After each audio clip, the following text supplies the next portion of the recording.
Hello friends, स्वागत है आप सभी का CBB का आर्ट्स क्लासेस में। दोस्तों, आज के इस वीडियो में शिक्षा शास्त्र के एक और इम्पॉर्टेंट चैप्टर को कवर करेंगे। आप ये मान के चले कि इस चैप्टर से एक सवाल पक्का पूछा जाता है, चाहे लॉन्ग में, चाहे शॉर्ट में, चाहे वेरी शॉर्ट में, चाहे बहुविकल्पीय में। तो आपका अगर लॉन्ग पूछ लेता है 10 नंबर आपका इस चैप्टर से फिक्स होने वाला है। दूसरी बात यह है कि मैं आपको लॉन्ग क्वेश्चन तैयार करूंगा ताकि जो है आपका लघु उत्तरीय, अति लघु, बहुविकल्पीय सब जो है कवर हो जाए। चलिए शुरुआत करते हैं। सबसे पहले यहाँ पे देखिए, हम चैप्टर का नाम है जो है पे शिक्षा शास्त्री डॉक्टर एनी बेसेंट। इनके बारे में अच्छे से विस्तार में चर्चा करेंगे। और आप यहाँ पे देख सकते हैं क्वेश्चन जो है कितने तरीके से अलग अलग तरीके से पूछा गया है। मैं साथ साथ में दोस्तों आपको याद भी कराऊंगा कैसे आप समझ के याद कर सकते हैं, लॉन्ग टाइम के लिए जो है अपने ब्रेन में स्टोर कर सकते हैं। उस सब कुछ मैं आपको इस वीडियो में बताऊंगा। चलिए शुरुआत करते हैं। सबसे पहला क्वेश्चन यहाँ पे देखिए, एनी बेसेंट के शैक्षिक विचारों का वर्णन कीजिए। तो एनी बेसेंट जो थे, इनका शैक्षिक पे, शिक्षा पे क्या विचार था उसके बारे में बताना है। इसके बाद दोस्तों यहाँ पे अथवा करके इसी सवाल को पूछ सकता है आपसे, निम्नलिखित प्रसंगों पर डॉक्टर एनी बेसेंट के विचारों का विवेचना कीजिए। मतलब ये कि डॉक्टर जो एनी बेसेंट थे, इनके जो विचार हैं शिक्षा के ऊपर, इन्होंने शिक्षा के ऊपर क्या विचार दिए हैं इसके बारे में जो है बताना है। तो निम्नलिखित जो बिंदु है आपके सामने उसके बारे में बताना है। जैसे कि यहाँ पे शिक्षा के बारे में पूछ सकता है आपसे, पाठ्यक्रम के बारे में पूछ सकता है कि जो है एनी बेसेंट के माध्यम से देखा जाए तो उनकी शिक्षा का क्या उद्देश्य था, शिक्षण विधियाँ क्या थी, पाठ्यक्रम कैसा था। तो ये इनके बारे में, इनके विचारों को समझना है। अथवा करके सवाल पूछ सकता है, एनी बेसेंट के अनुसार शिक्षण विधियाँ क्या हैं। तो इस प्रकार से सवाल आपसे पूछा जा सकता है। तो चलिए इसका आंसर पहले समझते हैं। सबसे पहले आपको यहाँ पे एनी बेसेंट के बारे में थोड़ा सा समझना होगा। सबसे पहले देखते हैं एनी बेसेंट कौन थी, इनके बारे में समझते हैं। भारतीय शिक्षा के क्षेत्र में जिन महान शिक्षा शास्त्रियों ने अपना महान योगदान दिया है, उनमें से जो है श्रीमती एनी बेसेंट का स्थान विशेष रूप से उल्लेखनीय है। मतलब दोस्तों, अगर बात ये कहा जाए कि भारतीय शिक्षा में जो है, अगर हम जो महान शिक्षा शास्त्री हैं उनमें महान में से देखा जाए तो यहाँ पे श्रीमती एनी बेसेंट थी, जो है एक प्रकार से भारत के जो है शिक्षा क्षेत्र में बहुत बड़ा योगदान है और उनका विशेष योगदान बड़ा उल्लेखनीय है। इसके बाद यहाँ पे लिख सकते हैं, श्रीमती एनी बेसेंट मूल रूप से भारतीय नहीं थी। तो इनका जन्म जो है भारत में तो नहीं हुआ था, लेकिन अपना जीवन जो है यहाँ पे उन्होंने बिताया था। अब इनका जन्म कहाँ पे हुआ था देख लेते हैं आगे। श्रीमती एनी बेसेंट का जन्म 1847 में लंदन में हुआ था। कहाँ पे हुआ था? लंदन में। आपने गाना सुना होगा, लंदन से लाएंगे, ठीक है, लंदन से लाएंगे। तो आप उसके आगे पूरा सेंटेंस आगे पीछे बना लीजिए कि लंदन से लाएंगे। भोजपुरी गाना आप सुने होंगे। तो इंग्लैंड की राजधानी यानी ग्रेट ब्रिटेन की राजधानी क्या है? लंदन। यहाँ पे जो है इनका जन्म हुआ था। इसके बाद जो है भारत की वो निवासी बन गई, मतलब भारत में आके पूरा जो उन्होंने अपना जीवन व्यतीत किया। इसके बाद देखेंगे यहाँ पे सेंट्रल हिंदू कॉलेज। अब यहाँ से दो सवाल पूछेगा। पहला सवाल ये कि एनी बेसेंट का जन्म जो है कहाँ पे हुआ था? लंदन में हुआ था। और जो है कब हुआ था? 1847 में हुआ था। देखिए 1947 में देश आज़ाद हुआ था। तो यहाँ पे 100 साल का अंतराल है, ठीक है, 100 साल का अंतराल है। तो यहाँ पे 1947 और 1847 है। इसके बाद आपसे बहुविकल्पीय में, अति लघु में सवाल पूछ सकता है कि सेंट्रल हिंदू कॉलेज की स्थापना किसने की थी? तो एनी बेसेंट ने की थी। सेंट्रल हिंदू कॉलेज जो है ये प्रेजेंट टाइम में कहाँ पे है?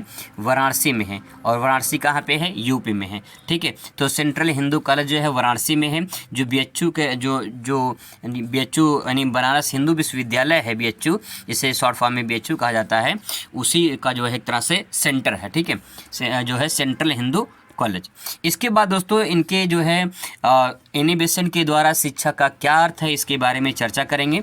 तो देखिए, श्रीमती एनी बेसेंट का कहना था कि शिक्षा के विकास का एक प्रक्रिया है। यानी जो शिक्षा है वो विकास का क्या है? प्रोसेस है, एज ए प्रक्रिया है। अगर आपको मैं इतना बता दूं, जैसे मान लीजिए आपको विकास करना है, ठीक है, आपको विकास करना है, तो विकास करने के लिए आपको काम करना होगा। काम करेंगे तो पैसा आएगा, पैसा आएगा तो फिर आपका विकास होगा, ठीक है। उसी प्रकार से दोस्तों अगर आपको जो है अपने शारीरिक और मानसिक का विकास करना है, विकास का मतलब यहाँ पे कैसा विकास? शारीरिक और मानसिक विकास अगर करना है, तो आपको जो है शिक्षा ग्रहण करनी पड़ेगी, और विकास तभी होगा जब आपके पास शिक्षा होगी। तो शिक्षा जो है वो विकास की क्या है, प्रक्रिया है, प्रोसेस है। तभी जो है आप उस विकास को पा सकते हैं जब आपके पास शिक्षा होगा। इनका मतलब यही है, ठीक है। आगे देखिए, अतः शिक्षा के द्वारा बालक में अंतर्निहित शक्तियों का विकास होना चाहिए। मतलब ये है, शिक्षा एक ऐसी प्रक्रिया है जिसके द्वारा बालक में जो अंतर्निहित है, जो बालक है उस बालक में जो अंतर्निहित गुण हैं, जो अंतर्निहित शक्तियाँ हैं, जो उस व्यक्ति के, उस बालक के अंदर जो कुछ भी क्वालिटीज़ है उसको जो है विकास करना, वो कैसे होगा, जब शिक्षा ग्रहण करेंगे तब हो पाएगा, ठीक है। तो यहाँ पे दो बात ध्यान में रखना है। पहला, अगर आपको विकास करना है तो विकास करने के लिए आज आपको शिक्षा ग्रहण करनी होगी, और अगर आपको पूरा का पूरा जो है अपने शक्तियों का विकास करना है, जिन आपके अंदर जो शक्तियां हैं, जो अंतर्निहित शक्तियां हैं, उसको विकास करने के लिए आपको जो है शिक्षा ग्रहण करनी होगी, ठीक है। अब आगे देखिए इसके बारे में और क्या लिख सकते हैं। इन्हीं बेसेंट का विचार था, इन्हीं उनका मानना था, उनका थॉट था, उनकी जो है वक्तव्य थे, इन्हें उन्होंने जो कहा था ये विचार होता है, ठीक है। विचार था कि शिक्षा वह शक्ति है जो व्यक्ति का सर्वांगीण विकास करती है। सर्वांगीण विकास होता है, देख लीजिए कैसा विकास होता है, सर्वांगीण विकास। सर्वांगीण विकास मतलब ये होता है कि आपका जन्म से लेकर मृत्यु तक जो है शिक्षा के माध्यम से आपका विकास होता है। इसको बोलते हैं सर्वांगीण विकास। मतलब जन्म से लेकर मृत्यु तक इंसान सीखता रहता है और वही जो सीखना उसका है वही शिक्षा है, और वही शिक्षा के माध्यम से वो क्या करता है, विकास करता है। तो इसमें वही कहा गया है कि शिक्षा वह शक्ति है, शिक्षा क्या एक शक्ति है, और उस शक्ति के माध्यम से व्यक्ति का सर्वांगीण विकास होता है, ठीक है। इन्हीं बेसेंट के अनुसार और उन्होंने दो लाइन कहा है कि वास्तविक शिक्षा वह है जो बालक के जीवन में उपयोग सिद्ध हो। देखिए शिक्षा बहुत लोग ग्रहण करते हैं। एक लोग होते हैं पढ़ते हैं, क्या करते हैं, वो पढ़ते हैं, ठीक है। बहुत लोग ऐसे होते हैं जो पढ़ते हैं, लेकिन कुछ लोग ऐसे होते हैं जो पढ़ते नहीं हैं, ध्यान से पढ़ते हैं, ध्यान से थोड़ा ही पढ़ेंगे लेकिन वो ध्यान से पढ़ लेते हैं और उनको अच्छा खासा जो है याद हो जाता है, तैयार हो जाता है, और अच्छी खासी जो है नंबर भी मिल जाती है। तो इसीलिए आपको पढ़ना नहीं है, ध्यान से पढ़ना है। इसीलिए यहाँ पे कहा गया है वास्तविक शिक्षा वह है जो बालक के जीवन में उपयोगी सिद्ध हो। आप असली शिक्षा तभी ग्रहण कर सकते हैं, और असली शिक्षा वही ग्रहण कर सकता है जो अपने जीवन में कुछ बदलाव लाना चाहता है, जो कुछ नए मुकाम को हासिल करना चाहता है। वो उन्होंने कहा भी है कि वास्तविक शिक्षा यानी वही शिक्षा असली होती है जो जीवन में उपयोगी होता है। ऐसे नहीं कि जो है फर्जी काम के लिए आप शिक्षा ग्रहण कर लें, तो वो शिक्षा नहीं है। और जीवन की विभिन्न समस्याओं को हल करने में सहायता होती है। अगर कभी भी कोई समस्या आपको आती है कहीं भी किसी सिचुएशन में, तो उस सिचुएशन से निकलने के लिए, बाहर निकलने के लिए अगर आपके पास शिक्षा है तो उसके माध्यम से आप जो है उस प्रॉब्लम की जो है समाधान कर सकते हैं, उस समस्या का समाधान कर सकते हैं अगर आपके पास शिक्षा है। यही एनी बेसेंट ने कहा है, यही इनका विचार है शिक्षा के ऊपर। इन्होंने जो कहा है वो मैंने आपको बहुत आसान शब्दों में समझाया है। आई होप आपको समझ भी आया होगा। अब देखते हैं आगे इनके और क्या शिक्षा के ऊपर विचार थे। अब सवाल यह है कि एनी बेसेंट के द्वारा देखा जाए, उनके विचार के अनुसार देखा जाए तो शिक्षा का क्या उद्देश्य है, ठीक है, ये देखते हैं। श्रीमती एनी बेसेंट ने अपनी पुस्तक वेक ऑफ इंडिया में शिक्षा के निम्नलिखित 4 उद्देश्य बताए हैं। तो अब देखिए एक सवाल यहाँ से और बन सकता है, वेक ऑफ इंडिया जो है ये किसने किसकी पुस्तक है, ये किसकी रचना है, तो बताएंगे श्रीमती एनी बेसेंट का है, ठीक है। आगे इनके उद्देश्य क्या है, 4 उद्देश्य बताया गया है। तो देखिए शिक्षा इंसान क्यों ग्रहण करता है, देखिए शारीरिक विकास हो। कोई भी व्यक्ति शिक्षा इसलिए ग्रहण करता है कि उसका क्या हो, शारीरिक विकास हो। जब उसका शारीरिक विकास होगा तो शिक्षा जरूर ग्रहण करेगा। इसके बाद दोस्तों बात आती है आपके बौद्धिक विकास। उसकी बौद्धिक क्षमता कितनी डेवलपमेंट हो रही, कितना विकास हो रहा है, ये शिक्षा के माध्यम से ही पता चल सकता है। इसीलिए शिक्षा जो ग्रहण करते हैं, जो भी सीखते हैं अपने जीवन में, उसका एक ना उद्देश्य होता है, और वही उद्देश्य जो है उनके शारीरिक और मानसिक का विकास करता है। तो इस प्रकार से 2 पॉइंट आराम से समझ सकते हैं कि कोई भी व्यक्ति अगर बालक जो है शिक्षा ग्रहण करता है तो उसका मानसिक विकास होता है और उसका बौद्धिक विकास भी दोनों होता है। आगे तीसरा पॉइंट लिखेंगे भावात्मक विकास। भावात्मक विकास का मतलब क्या? जैसे एक व्यक्ति है, उस व्यक्ति की कुछ भावनाएं होती हैं, उस व्यक्ति के कुछ आदर्श होते हैं, उस व्यक्ति के कुछ जो है वक्तव्य होते हैं, कुछ उसके वचन होते हैं, कुछ चाहता है इंसान, ठीक है। तो उसकी जो भी भावनाएं हैं, जो बनना चाहता है, जो उसके अंदर इच्छा है, वो जो करना चाहता है वो तभी कर सकता है जब उसके पास शिक्षा होगा, ठीक है। तो भावात्मक विकास का मतलब क्या? जो उसके अंदर भावनाएं हैं, जो विचार है, जो उसका लक्ष्य है, जो बनना चाहता है, जो भी आपका टारगेट है वो आप टारगेट तभी प्राप्त कर सकते हैं जब आप शिक्षा ग्रहण करेंगे तभी, ठीक है। आगे देखते हैं आध्यात्मिक विकास। आध्यात्मिक विकास मतलब होता है कि आत्मा को जानना, परमात्मा को जानना आध्यात्मिक विकास है।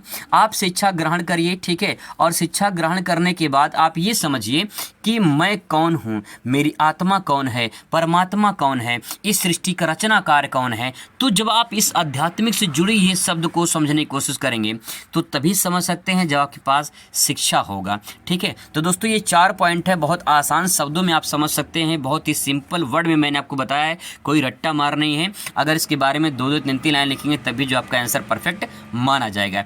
इसके बाद दोस्तों आता है आपका शिक्षण विधियाँ। एनी बेसेंट के द्वारा देखा जाए शिक्षण की प्रमुख विधियां हैं, उस विधियों को आसानी से समझने की कोशिश करते हैं। शिक्षण विधियां का मतलब क्या? जैसे मैं आपको पढ़ा रहा हूं तो आप पढ़ रहे हैं किसके माध्यम से? मोबाइल के माध्यम से। तो मोबाइल के माध्यम से क्या हो गया? ऑनलाइन भी एक शिक्षण पद्धति हो गई, ठीक है। ऑनलाइन क्या हो गया? एक शिक्षण विधियाँ हो गई, एक शिक्षण पद्धति हो गई। आप जो है स्कूल में पढ़ रहे हैं तो आपका वो जो है स्कूल का जो है शिक्षण विधि हो जाएगी, है ना। तो उसी प्रकार से जो है एनिमेशन के द्वारा देखा जाए तो कितनी जो है शिक्षण विधियां हैं, कितने प्रकार से बच्चों को पढ़ा सकते हैं टीचर, उसके बारे में यहाँ बताया गया है। तो देखिए शिक्षण विधियां में मैंने डायग्राम बनाया है, डायग्राम के माध्यम से आपको आसानी से समझ में आएगा। आपको करना क्या है, यहाँ पे सिर्फ ये समझना है कि शिक्षण विधियाँ क्या क्या एनिमेशन के द्वारा बनाई गई थी। क्रिया विधि द्वारा देखिए पहला पॉइंट क्या है? क्रिया विधि। क्रिया विधि का मतलब क्या होता है? क्रिया मतलब क्या होता है? काम। क्रिया मतलब काम। जब हम कोई काम करते हैं तो क्या हम उससे कुछ सीखते हैं कि नहीं सीखते हैं? बिल्कुल सीखते हैं। तो सीखना का मतलब क्या होता है? शिक्षा ही तो होता है। अगर आप इसमें पढ़ रहे हैं, पढ़ के कुछ सीख रहे हैं तो इसको सीखना ही तो शिक्षा कहेंगे। तो जाहिर सी बात है, अगर कोई भी आप काम करते हैं, कोई भी A to Z कोई भी काम करते हैं, अगर उस काम से आप कुछ सीखते हैं तो सीखना वो आपकी क्रिया विधि कहलाती है, ठीक है। आई होप समझ में आया होगा। व्याख्यान विधि देखिए, जैसे मैंने क्रिया विधि का क्या बताया आपको? व्याख्या करके बताया, ठीक है। मैंने इसका व्याख्या करके बताया कि क्रिया विधि क्या होती है। तो मैंने आपको जब व्याख्या करके बताया तो आपने सीखा कि नहीं सीखा? बिल्कुल सीखा होगा। ऐसी ही व्याख्यान विधि होता है। व्याख्यान विधि का मतलब क्या होता है? जैसे मान लो यहाँ पे स्वाध्याय लिखा है, जब मैं स्वाध्याय का व्याख्या करूँ कि स्वाध्याय क्या मतलब होता है, इसको कैसे हम पढ़ सकते हैं, कैसे हम इसको समझ सकते हैं, तो जब उसको मैं पूरा व्याख्या करूँगा तो क्या हो जाएगा? व्याख्यान विधि हो जाएगा। जैसे मान लो जब हम जो है हिंदी पढ़ते हैं या फिर हम जो इंग्लिश पढ़ते हैं तो इंग्लिश में जो इसकी उसका जो पूरा व्याख्या करनी होती है, ठीक है, पूरा बताना होता है कि इसमें क्या लिखा गया है। तो जब उसका व्याख्या करते हैं तो व्याख्यान विधि हम कुछ सीखते हैं, और सीखना क्या कहलाता है? शिक्षा कहलाता है। तो शिक्षा में क्या हो जाएगा? व्याख्यान विधि एक भी प्रक्रिया हो जाएगी, ठीक है। आगे देखिए स्वाध्याय। क्या स्व मतलब खुद से हम पढ़ सकें। स्वाध्याय करके मतलब हम खुद से पढ़ के सीख सकते हैं। क्या हम खुद से पढ़ के सीख सकते हैं? बिल्कुल सीख सकते हैं। बहुत सारे ऐसे लोग हैं जो यहाँ तक कि IAS PCS जो है क्वालिफाई किए हैं स्वाध्याय करके। लोग खुद से पढ़कर, खुद से सेल्फ स्टडी करके। और आपके जानकारी के मुताबिक बता दूं कि सेल्फ स्टडी में इतनी पावर होती है कि आप घर बैठे 90+ आप अचीव कर सकते हैं। दोस्तों गारंटी कि अगर आप स्वाध्याय करते हैं तो स्वाध्याय में बहुत बड़ी पावर होती है। कैसे पावर होती है मैं इसको प्रूफ करके बता सकता हूं। जैसे आप देख लीजिए, जब आप खुद से कोई काम करते हैं तो आपका उसमें दिमाग लगता है, ठीक है। आपका शारीरिक विकास मतलब शारीरिक आपका शरीर भी लगता है और आपका दिमाग भी लगेगा, ठीक है, दोनों तरह से लगता है। इसका मतलब यही, जब आप दोनों तरह से काम करोगे तो कुछ ना कुछ सीखोगे नया, ठीक है। जब नया सीखोगे तो कैसे सीखे, जब आप खुद किए ना तब ना, जब आप स्वयं किए तभी तो स्वयं यानी स्वाध्याय आप खुद करेंगे, खुद पढ़ेंगे तो आपको कुछ नया सीखने को मिलेगा। उसके माध्यम से जो है आप आसानी से शिक्षा ग्रहण कर सकते हैं। तो स्वाध्याय भी एक शिक्षा की विधि है। आगे देखिए निरीक्षण विधि। निरीक्षण मतलब क्या होता है, जांच करना होता है। क्या होता है, जांच करना होता है। जब कोई भी व्यक्ति निरीक्षण करता है, जांच करता है कहीं पे, तो क्या करता है, पता लगाता है वहाँ पे। जैसे मान लो कि कहीं पे बाढ़ आया है, ठीक है, बाढ़ आया है किसी गांव में, वहाँ पे बाढ़ जो नियंत्रण होते हैं, जो आपदा प्रबंधन वाले होते हैं, वो आते हैं बाढ़ का निरीक्षण करने आते हैं, यानी जांच करने आते हैं कि किसका जो है धान डूब गया है, किसका जो है किसके खेत में बाढ़ आया है, किसका फसल बर्बाद हुआ है। तो जो ये जो फसल बर्बाद हुआ है, कुछ भी प्रॉब्लम हुई है बाढ़ से, तो उसका निरीक्षण करते हैं, जाँच करते हैं, और फिर इसके बाद पता चलता है कि भैया देखो ये ऐसी समस्या है, इनकी समस्या ये है। तो कैसे पता चला, जब जाँच हुई तभी तो पता चला। तो क्या जांच से हम निरीक्षण करके सीख नहीं सकते हैं? बिल्कुल सीख सकते हैं। और जो सीखेंगे तो हम क्या करेंगे, शिक्षा ग्रहण करेंगे। इस प्रकार से आप आसानी से समझ के 2-4 लाइन लिख देंगे तो पूरा नंबर आपको मिलेगा। मेन आपका हेडिंग चेक करता है एग्जामिनर, तो हेडिंग को मेन फोकस करेंगे। इसके बाद निर्देशन। निर्देशन का मतलब क्या होता है, निर्देशन का मतलब होता है निर्देश देना, गाइड करना। जैसे आपको कोई निर्देश दे रहा है, कोई जो गाइड कर रहा है, तो निर्देशन के माध्यम से आप सीख सकते हैं कि नहीं सीख सकते हैं। जैसे मान लो आप कहीं जा रहे हो, रास्ते में जा रहे हो, रास्ता भूल गए हो, आपने किसी से पूछा, तो आपको क्या करेगा, भैया देखो ऐसे जाओ, वहाँ पे रास्ता मुड़ा हुआ है, फिर इसके बाद एक मोड़ और आएगा, वहाँ से मुड़ के फिर आपको सीधे जाना है, ठीक है। तो अगर आपको जो बताया है वो क्या किया है, आपको निर्देश दिया है, आपको गाइड किया है, आपको बताया है, तो निर्देश करने से आप सीखे कि नहीं सीखे, बिल्कुल सीखे। तो सीखे मतलब शिक्षा ग्रहण किए। तो निर्देशन विधि क्या शिक्षण विधि नहीं है, बिल्कुल है, 100% है, ठीक है। आगे देखिए प्रयोगात्मक। क्या प्रैक्टिकल होता है कि नहीं होता है, आपका प्रैक्टिकल होता है कि नहीं होता है, बिल्कुल प्रैक्टिकल होता है। प्रैक्टिकल होता है तो प्रैक्टिकल से भी लोग सीखते हैं, क्योंकि प्रैक्टिकल पढ़ाई का या शिक्षा का एक हिस्सा होता है और उससे लोग सीखते हैं। तो दोस्तों ये कुछ पॉइंट है, 6 पॉइंट हैं, बहुत आसान शब्दों मैंने बताया है। आई होप आपको समझ में आया भी होगा, और अच्छे तरीके से जो आप इसे अच्छे से लिखेंगे तो पूरा नंबर आपको मिलेगा। ये पूरा का पूरा अच्छे से जो है आप इसे तैयार कर लीजिए। याद कराने की पूरी कोशिश करूंगा और अच्छे तरीके से आपको समझाऊंगा, ताकि आपको एक ही बार में चीज़ें याद हो जाएं, बार बार आपको वीडियो देखना ना पड़े। चलिए शुरुआत करते हैं। सबसे पहला सवाल दोस्तों यहाँ पे कवर करते हैं। सवाल यहाँ पे है कि छनाई के सिद्धांत का सुझाव किसने दिया था। यहाँ पे इंपॉर्टेंट सवाल है, ध्यान से बात को समझने की कोशिश करेंगे कि छनाई का सिद्धांत क्या है। इसी क्वेश्चन को अथवा करके पूछा गया है, शिक्षा के अधोमुखी छनाई सिद्धांत का विचार किसने दिया था। तो यहाँ पे दोस्तों अगर बात करें छनाई सिद्धांत, सबसे पहले आपको ये समझना है कि इसमें छनाई क्या है और सिद्धांत का मतलब समझते हैं थ्योरीज, कुछ प्रिंसिपल, कुछ थॉट होते हैं, कुछ विचार होते हैं उन वैज्ञानिकों का जो किसी न किसी तथ्य पर आधारित होता है। तो यहाँ पे जो छनाई है ये इसी पर आधारित है, ये सिद्धांत। तो सिद्धांत क्या है हमको ये समझना है, लेकिन पहले ये समझते हैं कि किसने ये दिया था। तो इसका आंसर यहाँ पे देखिए, छनाई का सिद्धांत किसने दिया था, लॉर्ड मैकाले, ठीक है। किसने दिया था, लॉर्ड मैकाले ने दिया था। तो दोस्तों यहाँ पे अगर मैं बात लिखूं कि मैं काले नहीं हूँ भाई, तुम काले हो, ठीक है, मैं काले नहीं हूँ तुम काले हो। तो ये जो छनाई वाला सिद्धांत है, ठीक है, छानते छानते जो है वो क्या हो गया, मैं काले हो गया, ठीक है, मैं काले हो गया। तो मैं काले, आप ध्यान से अगर ध्यान से बात को समझने की कोशिश करेंगे, इसको 2-3 बार पढ़ेंगे तो मैं काले यानी आप काले, ठीक है। तो आप इतना समझ जाइए कि याद करने की थोड़ी सी ट्रिक है ये, कि आप इतना समझ लीजिए कि छनाई करते करते मैं काले हो गया, ठीक है, मैं काले हो गया छनाई करते करते।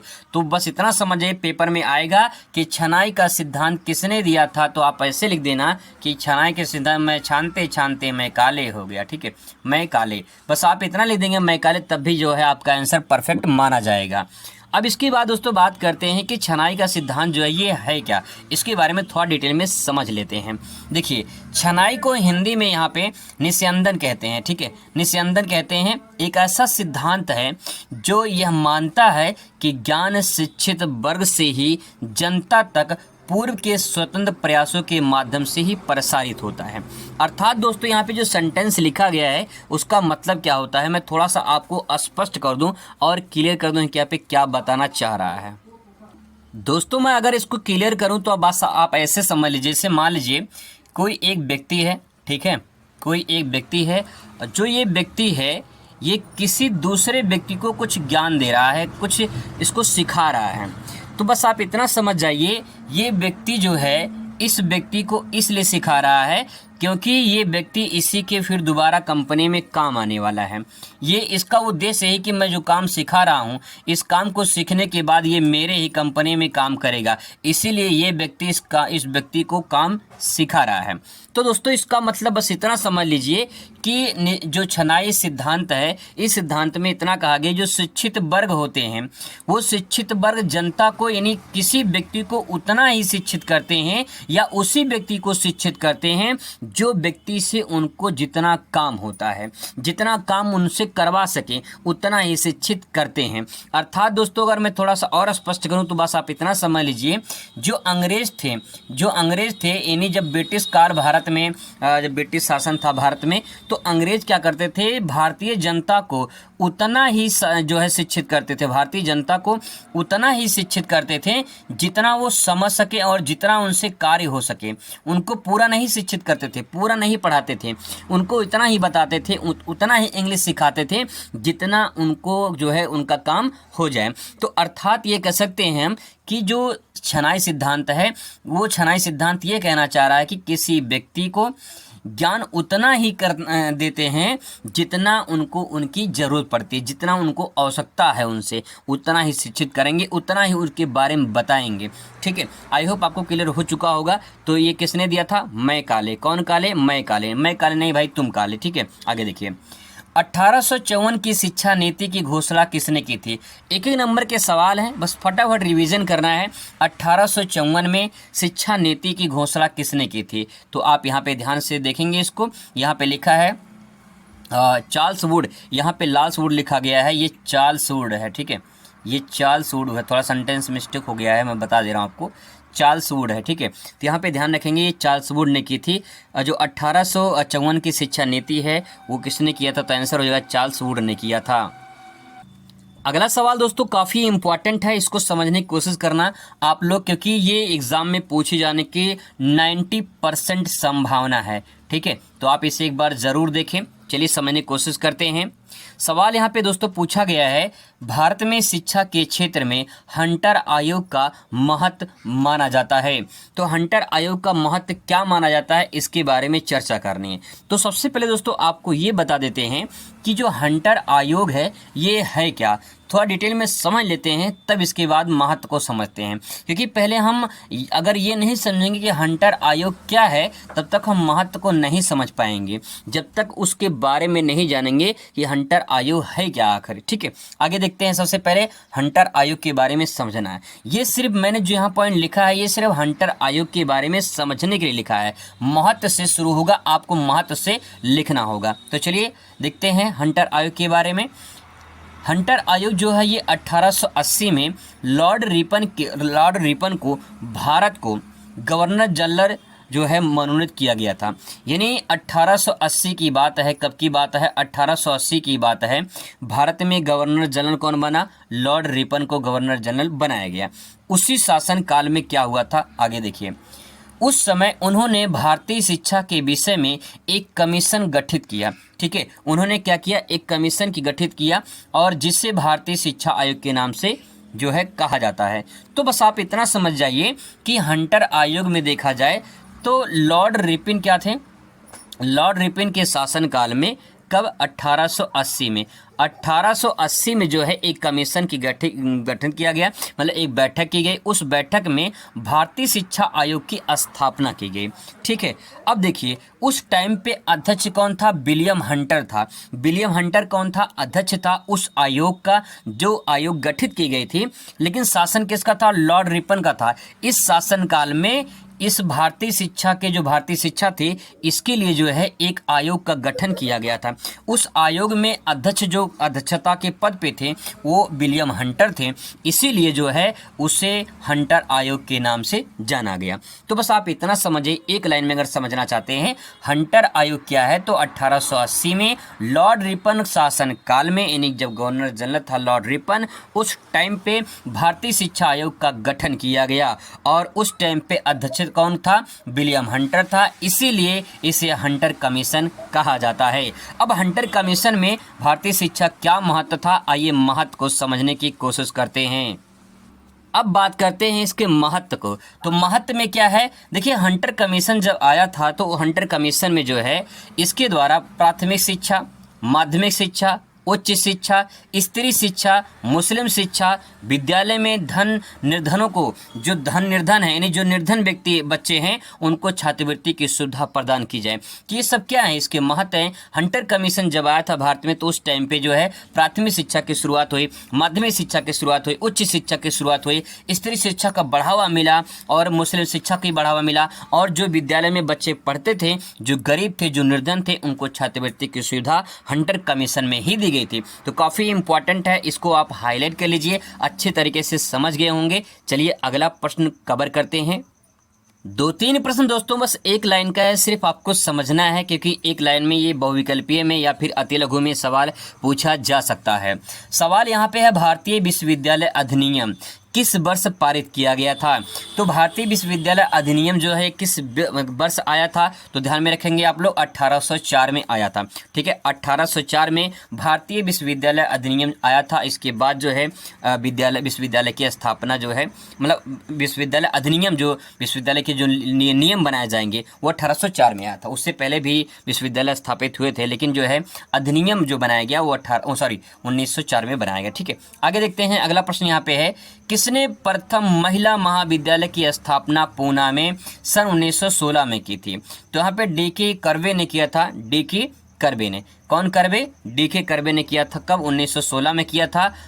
प्रथम महिला महाविद्यालय की स्थापना पूना में हुआ था। पूना कहाँ पड़ता है? महाराष्ट्र में पड़ता है। ठीक है, डी.के. कर्वे ने, किसने कर्वे? डी.के. कर्वे। ठीक है, आगे देखिए अगला सवाल यहाँ पे दोस्तों है, भारतीय स्कूलों के लिए सहायता अनुदान प्रणाली विचार किस आयोग ने किया था? तो ध्यान रखेंगे सहायता अनुदान प्रणाली भी हंटर आयोग में आया था, यानी जो छात्रवृत्ति स्कॉलरशिप मिलती है वही सहायता अनुदान प्रणाली है, और ये हंटर आयोग के जो है शासन, मतलब हंटर आयोग में कमीशन में आया था। ठीक है, आगे देखिए अगला सवाल यहाँ पे काफ़ी इंपॉर्टेंट है, 2 नंबर या 3 नंबर का सवाल पूछा जा सकता है यहाँ से। ब्रिटिश कालीन भारत में शिक्षा के मुख्य दोषों को बताइए। यानी ब्रिटिश कालीन जब से भारत में शिक्षा थी, प्रणाली थी उस टाइम पे, तो उसके क्या क्या दोष थे, क्या क्या बुराइयाँ थी? आइए उन्हीं बुराई को समझते हैं कि ब्रिटिश कालीन जो शिक्षा थी वो भारत की शिक्षा पर क्या प्रभाव पड़ा। पहला पॉइंट लिखेंगे, अंग्रेजी भाषा को शिक्षा का माध्यम बनाने के कारण भारतीय भाषाओं का विकास रुक गया। अभी भी लोग समझते हैं कि अंग्रेजी भाषा सीखना बहुत अनिवार्य होता है, बहुत मस्ट होता है। देखिए आपके नॉलेज के लिए अंग्रेजी तो अच्छी है, लेकिन अगर आप सोचिए अनिवार्य है तो अनिवार्य नहीं है। ऐसा नहीं है कि आप अंग्रेजी सीख लेंगे तभी जो है आप और नौकरी पाएंगे, या अंग्रेजी सीख लेंगे तभी जो है आपकी इज्जत होगी समाज में, या फिर अंग्रेजी सीख लेंगे तभी जो आप कुछ कर सकते हैं, कुछ आगे बढ़ सकते हैं। ऐसा नहीं है। नॉलेज के लिए जरूरी है थोड़ी सी, क्योंकि आज की डेट में बहुत सारी चीज़ें होती हैं जिसे समझना पड़ता है, लेकिन आपको अनिवार्य रूप से अंग्रेजी ज़रूरी नहीं कि अंग्रेजी सीखना ही ज़रूरी है।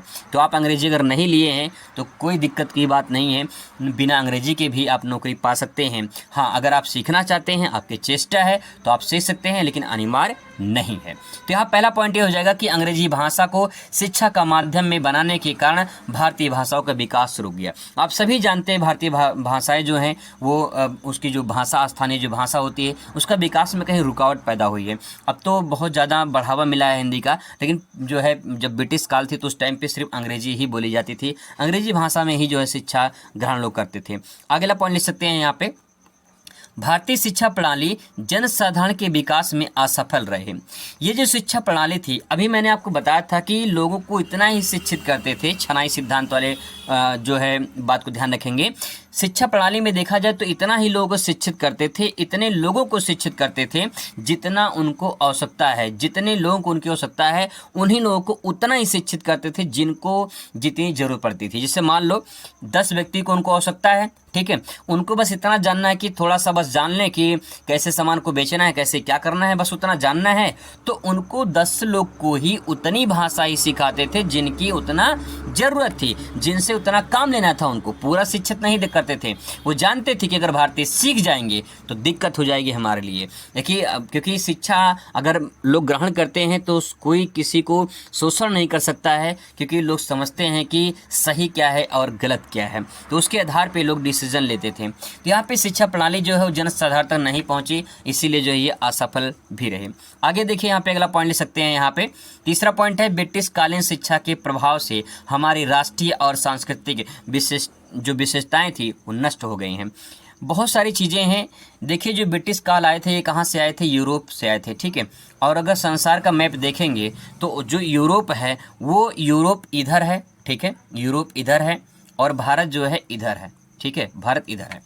तो अगर आपको संसार का मैप देखना है तो संसार का जब आप देखोगे तो यूरोप जो है भारत के पश्चिम में पड़ता है। कहाँ पड़ता है? भारत के पश्चिम में। तो यूरोपीय जो आए थे ये पश्चिमी संस्कृति लेकर आए थे भारत में। भारत में पहले लोग जो है छोटे छोटे कपड़े और जो है ये सब जो कपड़े पहनते थे वो सब नहीं पहनते थे। अब तो गांव में भी लोग पहनते हैं, लेकिन सवाल ये था कि जो भारतीय संस्कृति थी, भारतीय संस्कृति में लोग जो है पूरी तरह से साड़ी वगैरह पहनते थे, फटे जीन्स वगैरह नहीं पहनते थे, ये सब जो है ये सब नहीं था प्रचलन में। लेकिन जो है कहीं कहीं जब यूरोप के लोग आए, पश्चिमी संस्कृति भारत में आई, तो लोग क्या करने लगे, यहाँ पे छोटे छोटे कपड़े का इस्तेमाल करने लगे और जो है बहुत सारी चीज़ें यहाँ पे बदलाव हुआ, पहनाव में, संस्कृति में चेंज हुआ, बदलाव हुआ। यहाँ से भारत से लोग सीख कर जाते थे, वहाँ पे अपना दूसरी संस्कृति अपनाते थे, नहीं भारत की संस्कृति अपनाते थे और अपनी संस्कृति को यहाँ पे छोड़ जाते थे जो भारत के लोग अपनाते थे। तो इस प्रकार से भारतीय संस्कृति जो है कहीं की प्रभावित जरूर हुई है इस ब्रिटिश शिक्षा में। आगे देखिए चौथा पॉइंट यहाँ पे क्या लिखेंगे, चौथा पॉइंट आप ले सकते हैं यहाँ पे, ब्रिटिश कालीन शिक्षा के फलस्वरूप देश में एक अलग विकास हुआ, एक अलग वर्ग का विकास हुआ जो अंग्रेजी पर के शासन में जुड़ गए। सिंपल सी बात यह है कि बहुत सारे ऐसे लोग थे जो अंग्रेजी सीखते थे, ठीक है, अंग्रेजी सीखते थे। जब वो सीख जाते थे तो उसी ब्रिटिश काल में किसी न किसी पद पर जो है, किसी न किसी जो है पोस्ट पर वो काम करना शुरू कर देते थे, भारत के लोग हैं। तो भारत के लोग जो थे वो अपनी मातृभाषा छोड़कर अंग्रेजी सीखकर उन्हीं शासन काल में जो है शासन करने लगे। मतलब शासन का मतलब ये है काम करने लगे, अपने जीवन यापन करने के लिए काम करने लगे। तो ये भी तो परंपरा कहीं न कहीं ब्रिटिश काल के दौरान ही प्रभाव पड़ा, जिसका असर हमें दिखाई देता है, ठीक है। आगे देखते हैं, भारतीय अपने धर्म को भूलकर धार्मिक और नैतिक पतन के गर्त में डुबाते चले गए। तो सिंपल सी बात यह है कि इस ब्रिटिश कालीन शिक्षा के जो है ब्रिटिश कालीन जो शिक्षा थी, इसके कारण जो है भारतीय लोग अपने धर्म को भूलकर, अपने नैतिक को भूलकर उसी गर्त में डुबाते चले गए और अपनी संस्कृति को जो है पीछे छोड़ते चले गए, जो पश्चिमी संस्कृति थी उसे अपनाते चले गए। तो कहीं के दोस्तों ये बहुत ही इंपॉर्टेंट है, कुछ पॉइंट है जो मैंने नोट डाउन किया है यहाँ पे, आप इसे आसानी से समझ सकते हैं। मुस्लिम शिक्षा व्यवस्था कितने स्तरों में विभाजित थी? तो जो मुस्लिम शिक्षा व्यवस्था थी वो कितने स्तर में थी? तो यहाँ पे 2 स्तर हैं, प्राथमिक शिक्षा और उच्च शिक्षा। प्राथमिक शिक्षा जैसे कि प्राथमिक पाठशाला चलती है इस टाइम पे 1 से लेकर 5 है, और फिर उसके बाद जो है जूनियर चलता है 6 से लेकर 8 है, और उसके बाद जो है उच्च शिक्षा प्राप्त होती है लोगों को। तो उसी प्रकार से मुस्लिम शिक्षा जो व्यवस्था थी उस टाइम पे 2 शिक्षा व्यवस्था थी, पहला प्राथमिक शिक्षा, दूसरा उच्च शिक्षा, ठीक है। तो दोनों पॉइंट आप इसमें अच्छे से लिख सकते हैं। इसके बाद दोस्तों अगला पॉइंट यहाँ पे है, अगला सवाल यहाँ पे है कि मुस्लिम काल में प्राथमिक शिक्षा प्रारंभ करने की क्या आयु थी? तो अगर आयु सीमा की बात किया जाए, जैसे प्राइमरी में आप नाम लिखाने जाते हैं बच्चों का, तो जो है कितने साल के जो है बच्चे हो जाए तब प्राइमरी में नाम लिखा जाता है?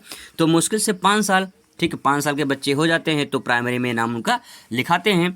तो मुस्लिम काल में प्राथमिक जो शिक्षा थी वो प्राथमिक शिक्षा की आयु क्या थी?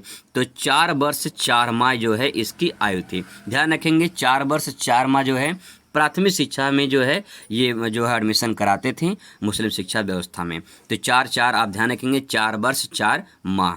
यहाँ पे कुछ पॉइंट आपको नोट करके बता दें ताकि जो है यहाँ से अगर सवाल बन जाए आप उसे अच्छे से कवर कर सको। प्राथमिक में यहाँ पे जो पॉइंट कहा गया है उसी से संबंधित है। प्राथमिक शिक्षण संस्थानों को मकतब कहा जाता है। बहुत ही इम्पोर्टेंट पॉइंट है, बहुविकल्पी में सवाल पूछ लेगा कि मकतब क्या होता है। मकतब जो है वो क्या होता है, तो जो प्राथमिक शिक्षण व्यवस्था होती है, जो शिक्षण संस्थाएं होती हैं, उसी को मकतब कहा जाता है। ठीक है, आगे देखिए। उच्च शिक्षण संस्थाओं की व्यवस्था मदरसों में की जाती थी। तो यहाँ पे 2 पॉइंट ध्यान में रखेंगे। जैसे प्राथमिक पाठशाला होती है, प्राइमरी स्कूल होते हैं, वैसे ही प्राथमिक शिक्षण संस्थानों को मुस्लिम काल में मकतब कहा जाता था और उच्च शिक्षण संस्थानों को मदरसा कहा जाता था। आज भी मदरसों में पढ़ाई होती है, इंटर कॉलेज में, हाई स्कूल में मदरसों में पढ़ाई होती है, बच्चे पढ़ते हैं वहाँ पे मदरसों में। तो कहने का तात्पर्य ये है कि जो प्राथमिक पाठशाला होती थी वो मकतब में होती थी और जो उच्च शिक्षण संस्थान जो होते थे उसे मदरसा कहा जाता है। ठीक है, आगे देखिए, अगला प्रश्न देखते हैं। यहाँ पे भारत में मध्यकालीन शिक्षा के मुख्य केंद्र कौन कौन से हैं। इंपॉर्टेंट पॉइंट है कि भारत में मध्यकालीन शिक्षा यानी मुस्लिम शिक्षा जो व्यवस्था थी उस टाइम पे, तो उसका मुख्य केंद्र कौन कौन से थे। आगरा, दिल्ली, लाहौर, अजमेर, गुजरात, ये कुछ ऐसे क्षेत्र थे जहाँ पे मुस्लिम काल या फिर मध्यकालीन शिक्षा व्यवस्था वहाँ पे थी। आज की डेट में आज लाहौर को छोड़कर बाकी सब भारत में है, लाहौर पाकिस्तान में है। ठीक है, अब बात करते हैं अगले प्रश्न की। अगला प्रश्न यहाँ पे दोस्तों है, इम्पॉर्टेंट है और ये क्वेश्चन लॉन्ग से जो है आपसे पूछा जाएगा, तो मैं बहुत अच्छे तरीके से आपको समझाने की कोशिश करूँगा। बेशक डायग्राम के माध्यम से आप इस पूरे डायग्राम को दे सकते हैं, कैसे मैंने अच्छे से प्रेजेंट किया है। और आप इसे अगर ऐसा लिखते हो कॉपी में तो गारंटी कि आपको एग्जामर पूरा नंबर देंगे। लेकिन एक बहुत सारे तरीके होते हैं, लेकिन अगर आंसर को सही तरीके से लिखा जाए, कम लिखा जाए लेकिन सही तरीके से लिखा जाए, तो आपको पूरा नंबर मिलने का पूरी की पूरी संभावना होती है। बहुत ही मोस्ट इम्पॉर्टेंट प्रश्न है दोस्तों, उसको ध्यान में रखेंगे। मध्यकालीन शिक्षा के प्रमुख उद्देश्यों पर प्रकाश डालिए। इसी सवाल को अथवा करके पूछा गया है कि मुस्लिम काल शिक्षा के उद्देश्यों का उल्लेख कीजिए। बस एक लाइन आप समझ जाए कि यहाँ पे क्या पूछा है, उद्देश्य पूछा है। मुस्लिम काल की जो शिक्षा थी उसका उद्देश्य क्या था, किस लिए लोगों को शिक्षित करते थे, क्या उद्देश्य था, वही इस पॉइंट में हमें समझना है। तो सबसे पहले डायग्राम समझते हैं। डायग्राम के माध्यम से आपको बहुत कुछ समझ में आ जाएगा। यहाँ पे दोस्तों आपको हेडिंग डालना है मुस्लिम काल में शिक्षा के उद्देश्य, और इसके बाद ये डायग्राम बनाना है। डायग्राम अगर आप बना देते हैं तो आपको 1 नंबर इसी डायग्राम पे ही मिल जाएगा। ठीक है, क्योंकि एग्जामिनर के सामने आपने वो पूरा प्रेजेंट कर दिया है जो हेडिंग जो आप उसके अंतर्गत लिखना चाहते हैं। अब इसके अंतर्गत क्या ले सकते हैं, कोई रट्टा मार नहीं, कोई किताबी भाषा नहीं, सिर्फ अंडरस्टैंडिंग पे फोकस करेंगे कि कैसे हम चीज़ों को समझ सकते हैं, कैसे समझ के पढ़ सकते हैं, कैसे लंबे टाइम तक याद कर सकते हैं, यही आपको बात को समझना है। सबसे पहला पॉइंट है इस्लाम धर्म का प्रचार प्रसार करना। मुस्लिम काल की शिक्षा है ना, तो मुस्लिम काल में इस्लाम धर्म के प्रचार प्रसार करने का एक उद्देश्य जो था, हज़रत मोहम्मद साहब जो है कहीं कहीं इस्लाम धर्म का प्रसार करने के लिए अलग अलग शहर में जाते थे। तो कहीं कहीं इस्लाम धर्म का प्रचार प्रसार करने के लिए ये मुस्लिम शिक्षा का मुख्य उद्देश्य माना जाता है। तो अब इसके अंतर्गत एक हेडिंग डालेंगे, ये इस्लाम धर्म का प्रचार, और इसके बारे में आप लिखेंगे 4 से 5 लाइन। जब लिखेंगे तो आपका लगभग जो है ये लॉन्ग क्वेश्चन में 2 से ढाई या 2.5 से 3 पेज में आराम से हो जाएगा, अगर आप आराम से इसको सोच के लिखेंगे। तो इसमें क्या लिख सकते हैं, इसमें लिख सकते हैं कि जो इस्लाम धर्म है इसके प्रचार प्रसार के लिए शिक्षा व्यवस्था की जो है शिक्षा मुस्लिम काल में शिक्षा की व्यवस्था की, ताकि जो है इस्लाम धर्म का और अधिक से अधिक लोग समझें, जानें और उसको जो है आप इस्लाम धर्म को अपनाएं। तो ये जो है काफ़ी इम्पॉर्टेंट है। तो इस्लाम धर्म की शिक्षा में पहला उद्देश्य क्या हो जाएगा, इस्लाम धर्म का प्रचार प्रसार। ठीक है, आगे देखते हैं चरित्र निर्माण करना। बहुत ही सिंपल सा पॉइंट यहाँ पे है, जब लोग शिक्षित होते हैं तो उनके चरित्र में कुछ ना कुछ परिवर्तन होता है। आपको मैं अगर आप बता दूं कि बहुत सारे ऐसे लोग होते हैं, एक व्यक्ति मान लो कोई व्यक्ति है जो अनपढ़ है, ठीक है, और एक व्यक्ति मान लो कोई जो पढ़ा लिखा है। तो अगर मैं कहूँ पढ़ा लिखा व्यक्ति है जो अनपढ़ व्यक्ति है, इन दोनों में कुछ अंतर होगा कि नहीं होगा, बहुत अंतर होगा। इसके जो व्यवहार होंगे वो अलग होंगे, इसके जो व्यवहार होंगे अलग होंगे, इसके जो आचरण होंगे वो अलग होंगे, इसके भी आचरण अलग होंगे, इनका चरित्र भी अलग होगा, इनका पहनावा, इनका बोलने का तरीका सब कुछ अलग होगा। तो कुल मिला के देखा जाए तो ये चरित्र का निर्माण ही दिखाता है कि कैरेक्टर कैसा है, ठीक है। तो शिक्षित व्यक्ति और अशिक्षित व्यक्ति में देखा जाए तो चरित्र का निर्माण इस प्रकार से होता है कि जैसे वो शिक्षा ग्रहण किए रहते हैं, ठीक है। तो इसमें आप 2-4 पॉइंट लिख सकते हैं अच्छे से बना के। ज्ञान अर्जित करना, देखिए सिंपल सी बात यह है कि लोग शिक्षा ग्रहण क्यों करते हैं, क्योंकि उन्हें कुछ ज्ञान अर्जित हो, कुछ ना कुछ जानकारी प्राप्त हो। तो सबसे पहला पॉइंट यहाँ पे ले सकते हैं, कोई रट्टा मार नहीं है, सिर्फ समझना है कि ज्ञान अर्जित करना उद्देश्य होता है। आप शिक्षा ग्रहण क्यों कर रहे हैं? सबसे पहले इसलिए ग्रहण कर रहे हैं क्योंकि आपको ज्ञान अर्जित हो। नौकरी मिलना वो बात की बात है, आप जो है शिक्षित व्यक्ति बनना चाहते हैं, नौकरी पाना चाहते हैं, वो बात की बात है। लेकिन पहले आप क्या करेंगे? ज्ञान अर्जित करेंगे। जब ज्ञान अर्जित कर लेंगे तो उसी ज्ञान के आधार पर ही आपको नौकरी मिलने वाली है। तो इसीलिए आपको ध्यान में रखना है कि ज्ञान अर्जित करना आपका प्राथमिक उद्देश्य होना चाहिए, और यही उद्देश्य जो है आपको कामयाबी दिलाएगी, ठीक है। तो ज्ञान अर्जित करना ये उद्देश्य हो गया। आगे देखते हैं, सुख समृद्धि जो है प्राप्त करना। देखिए सिंपल सी बात ये है जी, अगर आप शिक्षा ग्रहण करते हैं, ठीक है, अगर आप शिक्षित होते हैं, शिक्षा ग्रहण करते हैं, तो कहीं न कहीं सुख समृद्धि की प्राप्ति होती है। अगर आप शिक्षित हो गए, नौकरी पा गए, तो आपके कहीं न कहीं जीवन में कुछ सुख आएगा कि नहीं आएगा? बिल्कुल आएगा, सुख आएगा, क्योंकि आप जो है उसके हिसाब से काम करोगे, ठीक है। मान लेते हैं नौकरी नहीं मिलती है, लेकिन आप एक शिक्षित व्यक्ति हैं, तो आप ना कुछ ऐसे उपाय करेंगे, कुछ ना कुछ ऐसे काम करेंगे जिसके आधार पे आपको सुख समृद्धि की प्राप्ति होगी। और मुस्लिम काल में अगर देखा जाए तो मुस्लिम काल का उद्देश्य यही था कि किसी प्रकार से शिक्षा ग्रहण किया जाए और सुख समृद्धि को प्राप्त किया जाए। तो यही इसकी एक उद्देश्य बन जाता है, ठीक है। आगे देखिए, यहाँ पे लिखा है एक ईश्वर में विश्वास करना।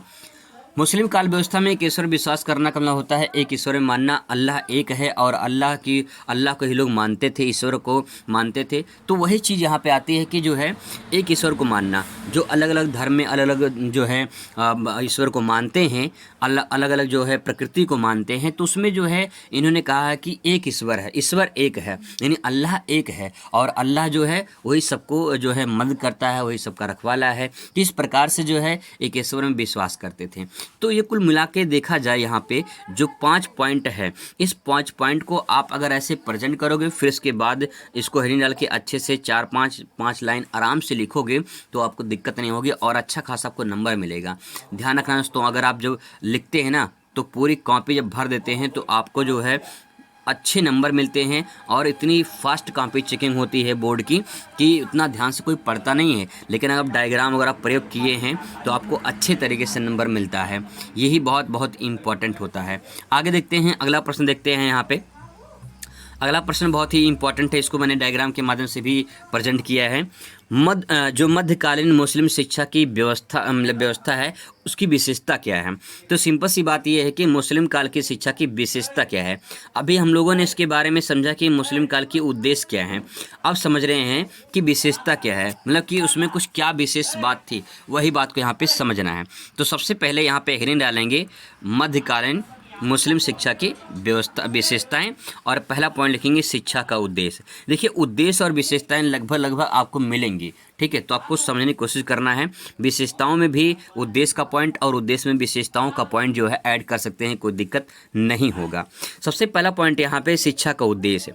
देखिए सिंपल सी बात यह है कि मुस्लिम काल की शिक्षा, चाहे फिर आधुनिक काल की शिक्षा, चाहे ब्रिटिश काल की शिक्षा की बात करें, कहीं कि उनकी सबसे बड़ी विशेषता यही बनती है कि जो है शिक्षा का कुछ ना उद्देश्य होना चाहिए। आप शिक्षा ग्रहण क्यों कर रहे हैं, किसके लिए कर रहे हैं, क्या करना चाहते हैं, भविष्य में क्या बनना चाहते हैं, ये शिक्षा का उद्देश्य होना चाहिए। अगर बिना शिक्षा के उद्देश्य के अगर आप जो है पढ़ रहे हैं तो उसका कोई मतलब नहीं होता है। आप सिर्फ कामयाबी, आप डिग्री लेने के लिए पढ़ रहे हैं तो उसका कोई उद्देश्य नहीं शिक्षा का। शिक्षा का उद्देश्य तब होता है जब आप किसी न किसी लक्ष्य को हासिल करने के लिए शिक्षा ग्रहण करते हैं, तो वो सही शिक्षा होती है। यही शिक्षा का उद्देश्य में पॉइंट लिख सकते हैं। इसके बाद ज्ञान का प्रसार। देखिए अगर आप शिक्षा ग्रहण करते हैं तो कहीं न कहीं सीखते रहते हैं। शिक्षा का मतलब क्या होता है? शिक्षा का मतलब ही सीखना होता है। शिक्षा का मतलब होता है कि कुछ ना कुछ ज्ञान प्राप्त करना होता है। तो अगर आप शिक्षा ग्रहण करते हैं तो आपके ज्ञान में वृद्धि होगी कि नहीं होगी, ज्ञान का प्रसार होगा कि नहीं होगा? बिल्कुल होगा। तो ज्ञान का प्रसार होता चला जाएगा अगर आप शिक्षा ग्रहण करते हो, ठीक है। आगे देखिए, संस्कृति का प्रसार होगा। जो भी आपकी संस्कृति है, चाहे जो आपकी संस्कृति हो, चाहे जो आपका धर्म हो, उस धर्म की जो संस्कृति है, उस धर्म की संस्कृति का प्रसार होगा, क्योंकि आप उस धर्म से संबंधित शिक्षा ग्रहण कर रहे हैं। तो जब उस धर्म से शिक्षा ग्रहण कर रहे हैं तो उस धर्म का प्रचार प्रसार भी करेंगे, उसकी संस्कृति का प्रचार प्रसार करेंगे, जो भी उसकी संस्कृति होगी। तो कहने का तात्पर्य यही है कि अगर आप मुस्लिम शिक्षा ग्रहण कर रहे हैं तो मुस्लिम शिक्षा की जो संस्कृति होगी उसका प्रचार प्रसार होगा, और प्रचार प्रसार होगा तो लोग उसको जानेंगे कि इस मुस्लिम धर्म भी कुछ धर्म है, और कैसा धर्म है, अच्छा धर्म है कि कैसा धर्म है, उसके बारे में आप जब सीखोगे यानी शिक्षा के माध्यम से, तब आपको पता चलेगा कि मुस्लिम शिक्षा कैसी होती है। ठीक है, इस प्रकार से आप इसमें ऐड कर सकते हैं। इसके बाद नैतिकता का प्रसार। नैतिक मतलब बहुत लोग होते हैं कि इससे नैतिकता का मतलब चरित्र का कह सकते हैं। आपके नैतिक विकास होगा, आपके मानसिक विकास होगा, आपके शारीरिक विकास होगा। मैंने अभी आपको एग्जाम्पल दिया ना कि एक व्यक्ति है जो पढ़ा लिखा है, एक व्यक्ति है जो पढ़ा लिखा है और एक व्यक्ति है जो अनपढ़ है। ठीक है, एक व्यक्ति है जो अनपढ़ है। तो कहने का तात्पर्य है कि पढ़ा लिखे व्यक्ति और अनपढ़ व्यक्ति में कुछ ना कुछ अंतर होगा, उसके पहनावे में, बोल चाल में, उठने बैठने में, सब कुछ उसके कैरेक्टर में पूरा का पूरा परिवर्तन होगा। तो वही चीज़ यहाँ पे है, नैतिकता के प्रसार में उसमें वृद्धि होती है। जैसे शिक्षा ग्रहण करते चले जाते हैं उनमें कुछ न कुछ परिवर्तन होता है। तो शिक्षा का उद्देश्य होना चाहिए पहले सीखना, और सीखने के माध्यम से ही आप कुछ परिवर्तन बदलाव कर सकते हैं। इसके बाद दोस्तों यहाँ पे अगला पॉइंट ले सकते हैं, यहाँ पे सुख समृद्धि की प्राप्त करना। वही चीज़ यहाँ पे आती है। मैंने अभी आपको बताया कि शिक्षा में मतलब इस मुस्लिम शिक्षा व्यवस्था में आप विशेषताओं का उद्देश्य में, उद्देश्य का विशेषताओं में पॉइंट ऐड कर सकते हैं। आपका 100% सही हुआ, कोई गलत नहीं काट सकता है। तो यहाँ पे वही चीज़ आती है, सुख समृद्धि की प्राप्ति होना। अगर आप शिक्षा ग्रहण करते हैं तो उसकी विशेषता बन जाती है कि आपके जीवन में कुछ ना कुछ सुख समृद्धि जरूर होंगे। बहुत सारे ऐसे लोग होते हैं कि जो सोचते हैं कि जो है अब पढ़ने लिखने से कुछ नहीं होने वाला है, लेकिन अगर आप शिक्षा अच्छे से ग्रहण करते हैं, अच्छे तरीके से ग्रहण करते हैं तो कुछ ना कुछ जीवन में बदलाव होता है, कुछ ना कुछ परिवर्तन होता है। तो अगर आप ऐसे समझ के लिखोगे, ऐसे आप जो है हेडिंग डाल के डायग्राम बना के लिखोगे तो आपको दिक्कत नहीं होगी, पूरा नंबर आपको इस प्रकार से मिलेगा। तो दोस्तों कुछ मध्यकालीन शिक्षा से क्या आशय है, इस शिक्षा व्यवस्था की मुख्य विशेषता क्या है। मैंने आपको ये भी बताया था कि क्वेश्चन जो पूछे जाते हैं वो ज़्यादातर किस टाइप के पूछे जाते हैं। जैसे इसका अर्थ पूछता है, या तो उसका आशय, या तो उसका तात्पर्य पूछता है, या तो परिभाषा पूछता है, या फिर दोस्तों पूछता है विशेषता, या तो कारण, या तो महत्व, या तो उसके जो है अंतर वगैरह जो है ये सब पूछता है। तो यहाँ पे देख लीजिए, आशय पूछा है और विशेषता पूछा है। ठीक है, और यहाँ फिर अथा क्वेश्चन इसी को अगले सेट में दूसरे सत्र में पूछा गया है कि बौद्धकालीन शिक्षा की व्यवस्था की विशेषताओं का वर्णन कीजिए। तो यहाँ पे विशेषताएं आपको ध्यान में रखना है कि दोनों में क्वेश्चन में क्या पूछा है, मेन विशेषता ही पूछा है। तो चलिए समझते हैं कि कैसे विशेषता को लिख सकते हैं। पहले हमें ये समझना होगा कि बौद्धकालीन शिक्षा होती क्या है, इसका क्या आशय है। सबसे पहले यहाँ पे बुद्ध के बारे में थोड़ा समझने की कोशिश करते हैं। बौद्ध धर्म की स्थापना गौतम बुद्ध ने की थी। दोस्तों आपको बता दें, 1 नंबर का सवाल यही पहले लाइन से ही बन गया। बहुविकल्पीय में आपसे सवाल पूछ लिया कि बौद्ध धर्म की स्थापना किसने की थी, तो सभी को पता होगा गौतम बुद्ध ने की थी। पहला लाइन पहले नंबर का ही सवाल हो गया कि पहला क्वेश्चन जो है यहाँ पे आपको 1 नंबर का सवाल यहाँ पे बना देता है पहला लाइन। इसके बाद दोस्तों आगे लिखा है, बौद्ध धर्म में बुद्ध ने बताया है कि संसार में दुख है, लोगों को मोक्ष प्राप्ति का प्रयत्न करना चाहिए। अब इनकी शिक्षा देखिए, शिक्षा का आशय क्या है। तो बौद्ध काल में शिक्षा क्या कहा गया है, क्या शिक्षा दी गई है। कहा है संसार जो है ये संसार दुखों से भरा पड़ा है। संसार में क्या है, तो संसार में दुख है, और उन्होंने दुख का कारण भी बताया है। दुख का कारण बताया कि अगर संसार में दुख है तो दुख का कारण भी है। यानी जो शिक्षा दिया गया है उस शिक्षा में कहा गया है कि संसार जो है, संसार में दुख है, इसलिए क्या करना चाहिए, सभी को मोक्ष प्राप्ति का प्रयत्न करना चाहिए। ये तो शिक्षा की बात हो गई। आगे देखिए, इसमें और कहा गया है, बौद्ध काल की शिक्षा भारत में अल्पकाल में ही सामाजिक क्रांति उत्पन्न कर दी है। यानी जब बौद्धकालीन शिक्षा आई भारत में तो कहीं न कहीं अल्पकालीन थोड़े समय में ही सामाजिक क्रांति जो है उत्पन्न कर दी। बहुत सारे जो है लोगों में बौद्ध जो शिक्षा थी, बौद्ध शिक्षा वो कहीं न कहीं ऐसे विकसित हुई कि लोगों को अपनी तरफ आकर्षित कर लिया। तो दोस्तों ये बौद्धकालीन जो शिक्षा है वो भारतीय समाज को प्रभावित की है, काफ़ी ज़्यादा जो है लोगों को अपनी तरफ आकर्षित किया है। बौद्धकालीन जो शिक्षा है ये वैदिक काल की शिक्षा का ही परमार्जित रूप है। मतलब यह कि पहले वैदिक कालीन शिक्षा आई, वैदिक कालीन शिक्षा जो गुरुकुल में शिक्षा दी जाती थी, उस शिक्षा का जो है परिवर्तित रूप क्या है, परिवर्तित रूप बौद्ध कालीन शिक्षा है। तो दोस्तों इसको आप आसानी से समझ सकते हैं कि बौद्ध कालीन शिक्षा क्या है और उसका आशय क्या है। अब दोस्तों देखिए, मैं आपको तरीका बता रहा हूँ। आंसर लिखने के बहुत सारे तरीके होते हैं। स्मार्ट तरीका क्या है कि अगर आप जो है डायग्राम के माध्यम से, आप फिगर के माध्यम से, आप चित्र के माध्यम से अगर जो है किसी भी प्रश्न को प्रेजेंट करते हैं तो आपको नंबर ज़्यादा मिलता है। ज़्यादा का मतलब ये है कि जैसे मान लो 10 नंबर का सवाल है तो 10 में 10 नंबर पाने के लिए आपको डायग्राम, फिगर, चित्र वगैरह का प्रयोग करना पड़ेगा, तभी पूरा नंबर आपको मिलता है सामाजिक जो विषय होते हैं। अगर आप जो है ये सोचो कि मैं इसे नॉर्मल लिख दूं कहानी की तरह और मुझे 10 में 10 मिल जाए, तो ये इम्पॉसिबल है, ऐसा नहीं हो सकता है। आपका जो लिखने की शैली होती है बहुत बड़ा प्रभाव डालता है, तो जैसे आप लिखोगे उसी प्रकार से आपको नंबर मिलेगा। अब दोस्तों यहाँ पे देखिए डायग्राम बनाने से फ़ायदा क्या होता है। जैसे मान लो आपने डायग्राम बना रखा है, अब ये डायग्राम जब बनाएंगे तो एग्जामिनर देख के ही इस पर 1 नंबर दे देगा, इसी डायग्राम पर 1 नंबर दे देगा वो। क्यों? क्योंकि आपने उसके सामने पूरा का पूरा जो है यहाँ पर विशेषता प्रेजेंट कर दिया एक साथ में। अब इसके बारे में एक एक करके आप लिखेंगे कि इसमें ये कौन सी शिक्षा है, ये कौन सी शिक्षा है, इस शिक्षा में क्या होता है, इसके बारे में आप बताओगे, ठीक है। अब यहाँ पे ये है कि बौद्ध कालीन शिक्षा, अब ये सवाल अगर मान लो अति लघु में 2 लाइन का 2 नंबर का पूछ लिया, 2 नंबर आपका मिल जाएगा। अगर पूछ लेता है लघुत्तरीय में तो लघुत्तरीय में भी कवर हो जाएगा। अगर लॉन्ग में पूछ लेगा तब भी जो है लॉन्ग में आपका कवर हो जाएगा। मतलब एक छोटे से क्वेश्चन से कई सारे क्वेश्चन बन जाएंगे। इसी टाइप से अगर आप पढ़ते हैं तो आपको ज़्यादा मेहनत नहीं करना पड़ेगा, कम समय में अच्छा तैयारी आपका हो जाएगा। अब दोस्तों यहाँ पे देखिए बौद्ध कालीन शिक्षा हो गया, तो बौद्ध कालीन में शिक्षा की विशेषता क्या है, क्या विशेषता है उसकी समझने की कोशिश करते हैं इसको।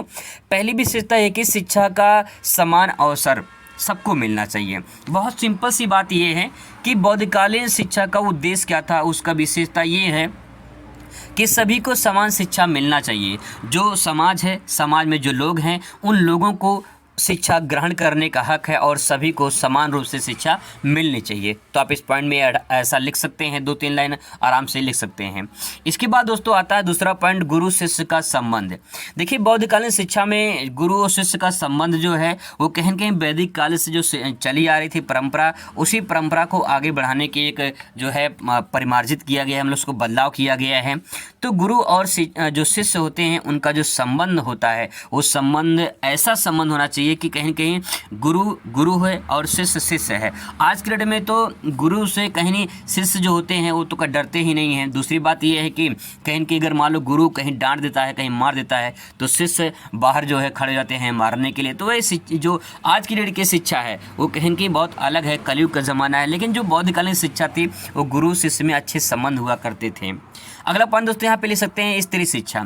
स्त्री शिक्षा में क्या ले सकते हैं, बौद्ध कालीन शिक्षा में स्त्री शिक्षा को बढ़ावा दिया गया है, ऐसा पॉइंट आप यहाँ पे नोट डाउन कर सकते हैं। इसके बाद धार्मिक शिक्षा, बौद्ध धर्म का प्रचार प्रसार करने के लिए बौद्ध कालीन शिक्षा का एक बहुत बड़ा योगदान होता है। तो धार्मिक शिक्षा कहीं न कहीं बौद्ध धर्म का बढ़ावा देता है, तो इसीलिए बौद्ध कालीन शिक्षा है वो धार्मिक शिक्षा को प्रसारित करता है।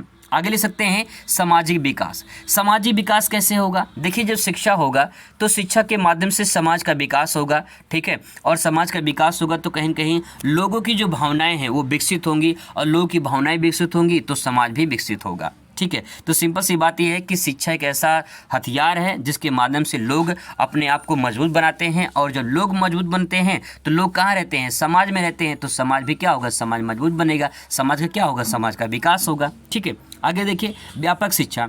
व्यापक शिक्षा का तात्पर्य होता है कि जो शिक्षा है उसके माध्यम से सर्वांगीण विकास होना, सभी को समान रूप से शिक्षा मिले, ठीक है, सभी को समान रूप से शिक्षा मिले। और दूसरी बात यह है कि पूरा समृद्ध विकास हो, ठीक है, समृद्ध क्या हो, समृद्ध विकास हो, तब जाके पूरे बड़े क्षेत्र में कहीं न कहीं शिक्षा का विकास हो सकता है। व्यापक मतलब क्या, बड़े क्षेत्र में। तो कहीं न कहीं अगर सभी लोग समान रूप से शिक्षा ग्रहण करते हैं, समृद्ध रूप से शिक्षा ग्रहण करते हैं, समृद्ध होंगे, तो कहीं न कहीं जाहिर सी बात है बड़े क्षेत्र में शिक्षा का प्रसार जो है प्रचार प्रसार होगा। तो दोस्तों ये पॉइंट आप लिख के इसके बारे में आप 3-3 4-4 लाइन लिखेंगे तो ये मान चले कम से कम 2 से 3 पेज में आराम से आपका हो जाएगा, अगर आप अच्छे कंटेंट इस प्रकार से लिखेंगे तो। आगे देखते हैं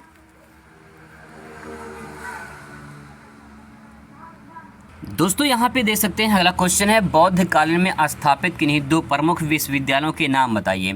तो बौद्ध कालीन में स्थापित दो विश्वविद्यालय का नाम आपसे पूछ सकता है। एक तो नालंदा विश्वविद्यालय हो गया, दूसरा विक्रमशिला विश्वविद्यालय हो गया। ये दोनों मोस्ट इंपॉर्टेंट है, नालंदा विश्वविद्यालय और विक्रमशिला विश्वविद्यालय बौद्ध कालीन में जो है ये स्थापित हुआ था, तो इम्पॉर्टेंट है, इसको ध्यान में रखेंगे। आगे देखते हैं दूसरा क्वेश्चन। यहाँ पे अगला क्वेश्चन है, प्रव्रज्या संस्कार जो होता है ये क्या होता है।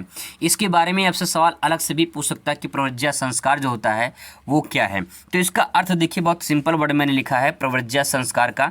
प्रव्रज्या का तात्पर्य क्या होता है, बाहर जाना। ठीक है, क्या होता है, बाहर जाना, अर्थात हम कह सकते हैं घर से बाहर होना। और बौद्ध मठ में प्रवेश करना, घर से बाहर जाना और जो है बौद्ध मठ में प्रवेश करना, यही प्रव्रज्या संस्कार कहलाता है। ठीक है, आगे यहाँ पे 2-3 लाइन और कह सकते हैं इसमें कि इसमें कहा गया है प्रव्रज्या संस्कार में एक श्लोक यानी मंत्र का उच्चारण करना होता है, जैसे बुद्धं शरणं गच्छामि, धम्मं शरणं गच्छामि, संघं शरणं गच्छामि। तो दोस्तों इस प्रकार से बुद्धं शरणं गच्छामि, धम्मं शरणं गच्छामि, संघं शरणं गच्छामि, इस प्रकार से श्लोक का उच्चारण करना होता है। तो ये जो है प्रव्रज्या संस्कार के अंतर्गत आता है। आगे दोस्तों यहाँ पे अगला क्वेश्चन देखते हैं, बौद्धकालीन शिक्षा का उद्देश्य क्या है। इंपॉर्टेंट क्वेश्चन है, हाईलाइट कर लीजिए इसको, बहुत ही महत्वपूर्ण है। बौद्धकालीन शिक्षा का उद्देश्य क्या था। उद्देश्य दोस्तों क्या होता है, सभी शिक्षा का उद्देश्य क्या होता है। अगर बात करें शिक्षा के उद्देश्य में, तो आप ऐसे पॉइंट को नोट डाउन कर सकते हैं कि चरित्र का निर्माण हो। देखिए जब शिक्षा ग्रहण की जाएगी तो जाहिर सी बात है क्या होगा, चरित्र का निर्माण होगा कि नहीं होगा, चरित्र अच्छा होगा कि नहीं होगा, आपका कैरेक्टर अच्छा होगा। ठीक है, तो जाहिर सी बात है शिक्षा के माध्यम से चरित्र का निर्माण करना, ये बौद्धकालीन शिक्षा का उद्देश्य था। इसके बाद निर्वाण प्राप्ति। निर्वाण प्राप्ति जब गौतम बुद्ध ने कहा था कि जो संसार, ये संसार दुखों का पूरा पहाड़ है, दुख से भरा पड़ा है, दुखों का संसार है, तो कहीं न कहीं इसीलिए लोगों को मोक्ष प्राप्ति के बारे में सोचना चाहिए। तो यहाँ पे कह सकते हैं निर्वाण प्राप्ति का उद्देश्य, निर्वाण का मतलब मोक्ष प्राप्ति, मृत्यु को प्राप्ति, मृत्यु। ठीक है, आगे सामाजिक विकास का उद्देश्य। बहुत सिंपल सी बात यह है, मान लो जो व्यक्ति शिक्षा ग्रहण कर लेता है, कोई भी व्यक्ति हो मान लेते हैं, ठीक है, वो व्यक्ति अगर शिक्षित हो जाता है, शिक्षा ग्रहण कर लेता है, तो ऐसे ही कई सारे व्यक्ति जब शिक्षा ग्रहण कर लेते हैं तो कई सारे व्यक्ति वो कहाँ रहते हैं, समाज में रहते हैं। और उन कई सारे व्यक्तियों की शिक्षा ग्रहण करने से समाज भी विकास होता है, समाज में लोग अच्छे होते हैं, समाज कहीं न कहीं आगे बढ़ता है। तो दोस्तों यहाँ पे सामाजिक विकास होगा कि नहीं होगा, बिल्कुल होगा। तो पहले शिक्षा ग्रहण करेंगे तो फिर क्या बनेगा, चरित्र निर्माण होगा। और बौद्ध काल में कहा गया है शिक्षा ग्रहण करेंगे तो आप निर्वाण की प्राप्ति के लिए समझ जाएंगे निर्वाण प्राप्ति क्यों करना चाहिए। इसके बाद दोस्तों बात करिए सामाजिक विकास, यानी शिक्षा होगी तो सामाजिक विकास जरूर होगा। आगे अगर समाज का विकास होगा तो राष्ट्र का विकास होगा कि नहीं होगा, बिल्कुल होगा। तो सिंपल सी बात है, राष्ट्र का विकास भी होगा अगर समाज का विकास होगा। अगर व्यक्ति का विकास होगा तो समाज का विकास होगा, और समाज का विकास होगा तो राष्ट्र का विकास होगा। ठीक है, आगे दोस्तों यहाँ पे देख सकते हैं व्यक्तित्व का विकास। व्यक्तित्व का मतलब होता है कि इंसान की जो पर्सनालिटी है वो अपने में चेंज हो जाती है। कोई व्यक्ति अगर शिक्षित हो उसको देख लीजिए, ठीक है, कोई व्यक्ति शिक्षा ग्रहण किया हो, शिक्षित हो, उसको देख लीजिए, और कोई व्यक्ति अनपढ़ हो, आप उससे देख लीजिए, आप दोनों में अंतर पाएंगे। अंतर ये पाएंगे कि जो शिक्षा ग्रहण किया है, जो शिक्षित व्यक्ति है, उसकी व्यक्तित्व, उसकी पर्सनालिटी अलग होगी, और जो अनपढ़ व्यक्ति होगा उसकी पर्सनालिटी अलग होगी। तो कहीं वेरी इंपॉर्टेंट होगा 2024 बोर्ड परीक्षा के लिए। आपको दोस्तों बता दें कि साथ साथ में आपको याद भी करवाएंगे, कोई दिक्कत नहीं होगी। 100% गारंटी कि आपको अच्छे तरीके से इसी वीडियो में याद भी हो जाएगा। अगर आप पूरा वीडियो वॉच कर लेते हैं, समझ के पढ़ लेते हैं। आपको ये ध्यान में रखना है दोस्तों कि पढ़ते कैसे हैं, समझ के पढ़ते कैसे हैं। रट्टा तो मारना बहुत लोग सिखाते हैं कि इसको पढ़ लो, रट लो, लेकिन समझ कर कैसे पढ़ते हैं, लंबे टाइम तक याद कैसे करते हैं। गांधी जी के शैक्षिक विचारों का वर्णन कीजिए, ऐसा सवाल आपसे पूछा जाएगा। इन्हीं जो गांधी जी थे, गांधी जी की शैक्षिक विचारधारा क्या थी, उनके मन में ऐसी कौन सी भावना थी कि शिक्षा को लेकर जिससे लोगों को जागरूक करना चाहते थे। उनके मन में कौन सी ऐसी भावनाएं, कौन से विचार होते थे जिससे लोगों को कहते थे कि आप शिक्षित बनो, आप पढ़ो लिखो। कहीं कि अगर आप पढ़ लिख लेते हैं तो आगे भविष्य में आपको कहीं कि आपको एक ज़िंदगी जो है वो आपकी बदल सकती है। तो शिक्षा का बहुत महत्व उन्होंने बताया है जीवन में। इसीलिए यहाँ पे उन्होंने कहा कि महात्मा गांधी जी के शैक्षिक जो विचार थे उसका वर्णन करना है। इसी क्वेश्चन को अथवा करके पूछा है कि गांधी जी की शिक्षा दर्शन आधारभूत सिद्धांतों का वर्णन कीजिए। अब यहाँ पे शिक्षा दर्शन क्या होता है और उसके आधारभूत सिद्धांत क्या है, इसी प्रश्न पे हम लोग कवर करेंगे। इसके बाद दोस्तों अथवा करके फिर इसी क्वेश्चन को पूछा है गांधी जी के अनुसार शिक्षा का क्या अर्थ है, यानी गांधी जी शिक्षा को कैसे परिभाषित करते थे, कैसे वो समझते थे और लोगों को कैसे समझाते थे, यही हमें समझना है। आप दोस्तों आप शिक्षा ग्रहण कर रहे हो, आपको इतना पता होना चाहिए कि शिक्षा का अर्थ क्या होता है। इस वीडियो में पूरा सब कुछ अच्छे से आपको बताएंगे। शिक्षा का उद्देश्य यहाँ पे ये समझाया जाता है कि शिक्षा का उद्देश्य क्या है। तो गांधी जी के द्वारा शिक्षा का क्या उद्देश्य था, ये इसमें जो है आपको उत्तर मिलेगा। इसके बाद यहाँ पे अथवा करके पूछा है महात्मा गांधी के शैक्षिक विचारों की विवेचना कीजिए तथा निम्न बिंदु के आधार पर जो है इसका वर्णन कीजिए। जैसे शिक्षा का उद्देश्य और शिक्षण विधि, इसके बारे में आपको यहाँ पे लिखना होगा। चलिए इसका आंसर देखते हैं और मैंने आपसे वादा किया है साथ साथ में याद कराने का, तो मैं पक्का बताता हूँ आपको याद भी करवाऊंगा। दोस्तों सबसे पहले ये समझते हैं कि गांधी जी का शैक्षिक विचार क्या था, यानी शिक्षा के उन्होंने क्या विचार प्रकट किया है, शिक्षा के ऊपर क्या उनके थॉट थे, क्या भावनाएं थी। आइए उन्हीं को समझने की कोशिश करते हैं। देखिए गांधी जी सदैव बात पर बल देते थे कि भारत के प्रत्येक नागरिक को जो है शिक्षा मिले, वो शिक्षित बने। उनका कहना क्या था, उनका मानना यही था कि जो भारत के प्रत्येक नागरिक है वो शिक्षा ग्रहण करे, शिक्षित बने। कहीं न कहीं जो है अगर शिक्षित बन जाते हैं तो उनकी ज़िंदगी में बहुत बड़ा परिवर्तन देखने को मिलता है। अब दोस्तों यहाँ पे जो परिभाषा इन्होंने बताया है उस परिभाषा को यहाँ पे समझने की कोशिश करते हैं। देखिए गांधी जी ने कहा है साक्षरता ना तो शिक्षा का अंत है, साक्षरता ना तो शिक्षा का अंत है और ना शिक्षा का प्रारंभ। बहुत ही कमाल का सेंटेंस लिखा गया है दोस्तों, यहाँ पे समझने की कोशिश करेंगे, मैं पूरा समझाने की कोशिश करूँगा। देखिए कह रहे हैं कि भैया कुछ लोग मानते हैं ना भारत में क्या गिना जाता है, साक्षरता दर गिना जाता है। क्या गिना जाता है, साक्षरता दर गिना जाता है कि भारत में कितने साक्षरता दर है। अगर मैं देखूं भारत में साक्षरता दर सबसे अधिक किस राज्य में है, आपका जवाब होगा केरल में है। सबसे अधिक साक्षरता दर कहाँ पे है, केरल में। सबसे कम कहाँ पे है, सबसे कम कहाँ पे है, बिहार में है। ठीक है, लेकिन साक्षरता दर ये बताता है कि जो लोग साक्षरता मतलब सभी अक्षरों का बस उनको ज्ञान है कि ये छोटा बड़ा लिखा हुआ है, ये छोटा आ लिखा है, ये बड़ा आ लिखा है, ये साक्षर मतलब सभी अक्षरों का ज्ञान है, लेकिन उन सभी अक्षरों से बना शब्द उसका ज्ञान नहीं है। ध्यान से बात को समझेंगे जो मैं आपको बता रहा हूँ। जैसे मान लो छोटा आ लिखा है, यहाँ बड़ा आ लिखा है, जो इन शब्दों से आ से ज्ञान तक के जो शब्द जो अक्षर मिलाकर जो शब्द बनते हैं उन शब्दों का मतलब नहीं पता है, लेकिन हमें सभी अक्षरों का ज्ञान है। ये हमें साक्षरता सिखाता है। लेकिन उन्होंने यही बात कहा पे गांधी जी ने कहा है कि साक्षर नहीं बनना है, आपको शिक्षित बनना है। शिक्षित बन जाओगे ना तो शब्द का मतलब जान जाओगे कि शब्द कहना क्या चाह रहा है। अभी आपको सिर्फ अक्षरों का ज्ञान है कि यहाँ पे लिखो अंत लिखा है, यहाँ पे ना लिखा है, यहाँ पे शिक्षा लिखा है, यहाँ पे साधन लिखा है, ये सिर्फ आपको अक्षर का ज्ञान है। लेकिन जब ये जो शब्द लिखा है अगर इस शब्द का मतलब आपको समझ में आ जाएगा तो आप शिक्षित बन जाओगे। यही इसमें बात कही गई है और गांधी जी यही कहना चाह रहे हैं कि साक्षरता ना तो शिक्षा का अंत है ना तो शिक्षा का प्रारंभ है। अगर आप साक्षर बन जाते हैं तो शिक्षा का ये अंत नहीं है। अगर आप जो है साक्षर नहीं बनते हैं तो ये भी शिक्षा का जो है प्रारंभ नहीं है। तो यहाँ पे दोस्तों बात ये कहा गया है यह केवल एक साधन है। साक्षरता क्या है, एक साधन है। किस चीज़ का साधन है, जिसके द्वारा पुरुष और स्त्री को शिक्षित किया जा सकता है। मैंने आपको बताया कि अभी आपको साक्षर है, अभी आपको साक्षर मतलब क्या, सभी अक्षरों का ज्ञान है, लेकिन सभी अक्षरों मिलाकर जो शब्द बना है उससे आपको शिक्षित बनाना है, मतलब शिक्षित बनना है। तो शिक्षित तभी बन सकते हैं जब आपको सभी अक्षरों का ज्ञान होगा। तो दोस्तों समझने की कोशिश करिए, यहाँ पे बात बहुत ही कमाल का सेंटेंस कहा गया है कि साक्षरता ना तो शिक्षा का अंत होता है और ना ही शिक्षा का प्रारंभ होता है। यह केवल एक साधन है। साधन किस चीज़ का? जिसके द्वारा पुरुष और स्त्री शिक्षित किया जा सकता है। यही बात इसमें कहा गया है। आइए और डिटेल में समझने की कोशिश करते हैं। आगे दोस्तों और डिटेल में समझाने की कोशिश करते हैं शिक्षा का अर्थ। गांधी जी के द्वारा शिक्षा का क्या अर्थ है, ये क्वेश्चन पूछा गया था, इसमें समझने की कोशिश करते हैं। देखिए गांधी जी के अनुसार लिखेंगे, शिक्षा से मेरा अभिप्राय बालक और मनुष्य के शरीर, मस्तिष्क और आत्मा में निहित सर्वोत्तम गुणों का सर्वांगीण विकास से है। गांधी जी ने जो परिभाषा लिखा है बहुत ही कमाल का लिखा है। समझने की कोशिश करेंगे कि पॉइंट मैं समझाऊंगा, एक एक शब्द का अर्थ आपको बताऊंगा।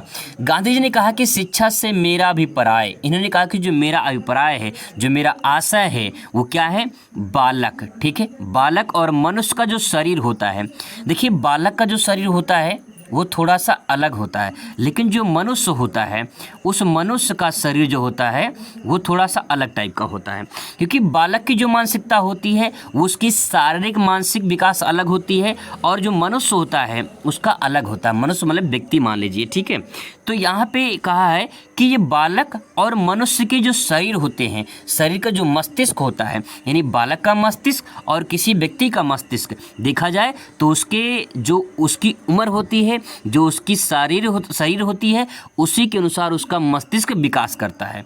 ठीक है, तो ये बात यहाँ पे कहा गया है, एक बालक का एक मनुष्य का जो शरीर होता है, शरीर और उसकी मस्तिष्क, आत्मा में निहित सर्वोत्तम गुणों का सर्वांगीण विकास होता है। मतलब ये है कि जो आत्मा में निहित सर्वोत्तम गुण है, यानी जो आपके अंदर जो गुण विद्यमान है वो सर्वांगीण विकास, उन सभी का विकास होना चाहिए, पूरी तरह से विकास होना चाहिए। मतलब क्या, अगर मैं आपको ऐसे समझाऊं, जैसे मान लीजिए ये शिक्षा है, ठीक है, अगर आप शिक्षा ग्रहण करते हैं तो आपको इससे क्या क्या फ़ायदा होगा? एक जो बालक होता है, और एक जो व्यक्ति होता है, कोई व्यक्ति मान लेते हैं, ठीक है, कोई व्यक्ति मान लेते हैं, ये व्यक्ति है, ये बालक है।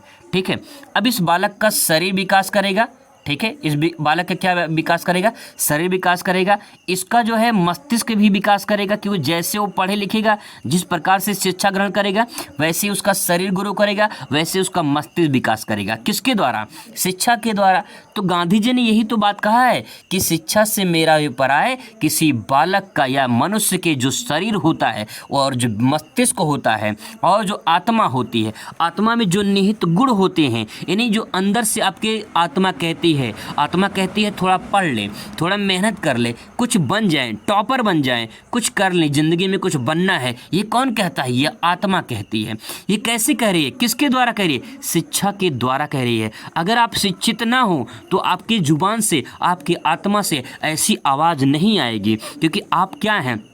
आप शिक्षित हैं, आपने शिक्षा ग्रहण किया है, इसीलिए आपके आत्मा में निहित सर्वोत्तम गुणों का विकास हो रहा है, आपका आत्मा परिवर्तन हो रहा है। आत्मा का मतलब आप सोच मान लीजिए, अपने थॉट मान लीजिए, जो आप सोचते हैं, जो आप बोलते हैं, वो कैसे बोलते हैं? कहीं की आत्मा से में जो आवाज़ आती है, तो उसका भी विकास होना चाहिए। बहुत ही सिंपल तरीके में दोस्तों मैं अगर एक लाइन में परिभाषित कर दूँ, बस इतना समझ जाइए, शिक्षा एक ऐसी चाबी है, शिक्षा एक ऐसी चाबी है जिसके सभी जो ताले हैं वो खुल रही है, सभी ताले जो हैं वो खुल रही हैं। और वो ताले क्या हैं? मनुष्य का शरीर है, मनुष्य की मस्तिष्क है, उसकी आत्मा है, ये सब में विकास हो रहा है। कैसा विकास? सर्वांगीण विकास। सर्वांगीण मतलब पूरी तरह से उनका विकास हो रहा है, वही शिक्षा कहलाता है। बहुत ही कमाल की परिभाषा गांधी जी ने दोस्तों समझाया है, समझने की कोशिश करेंगे। आगे देखिए, यहाँ पे इन्होंने और बातें कहा है। गांधी जी शिक्षा के द्वारा बालक के व्यक्तित्व का सर्वांगीण विकास करना चाहते थे। उनका मत था, मत क्या था? इसी बात को समझना है।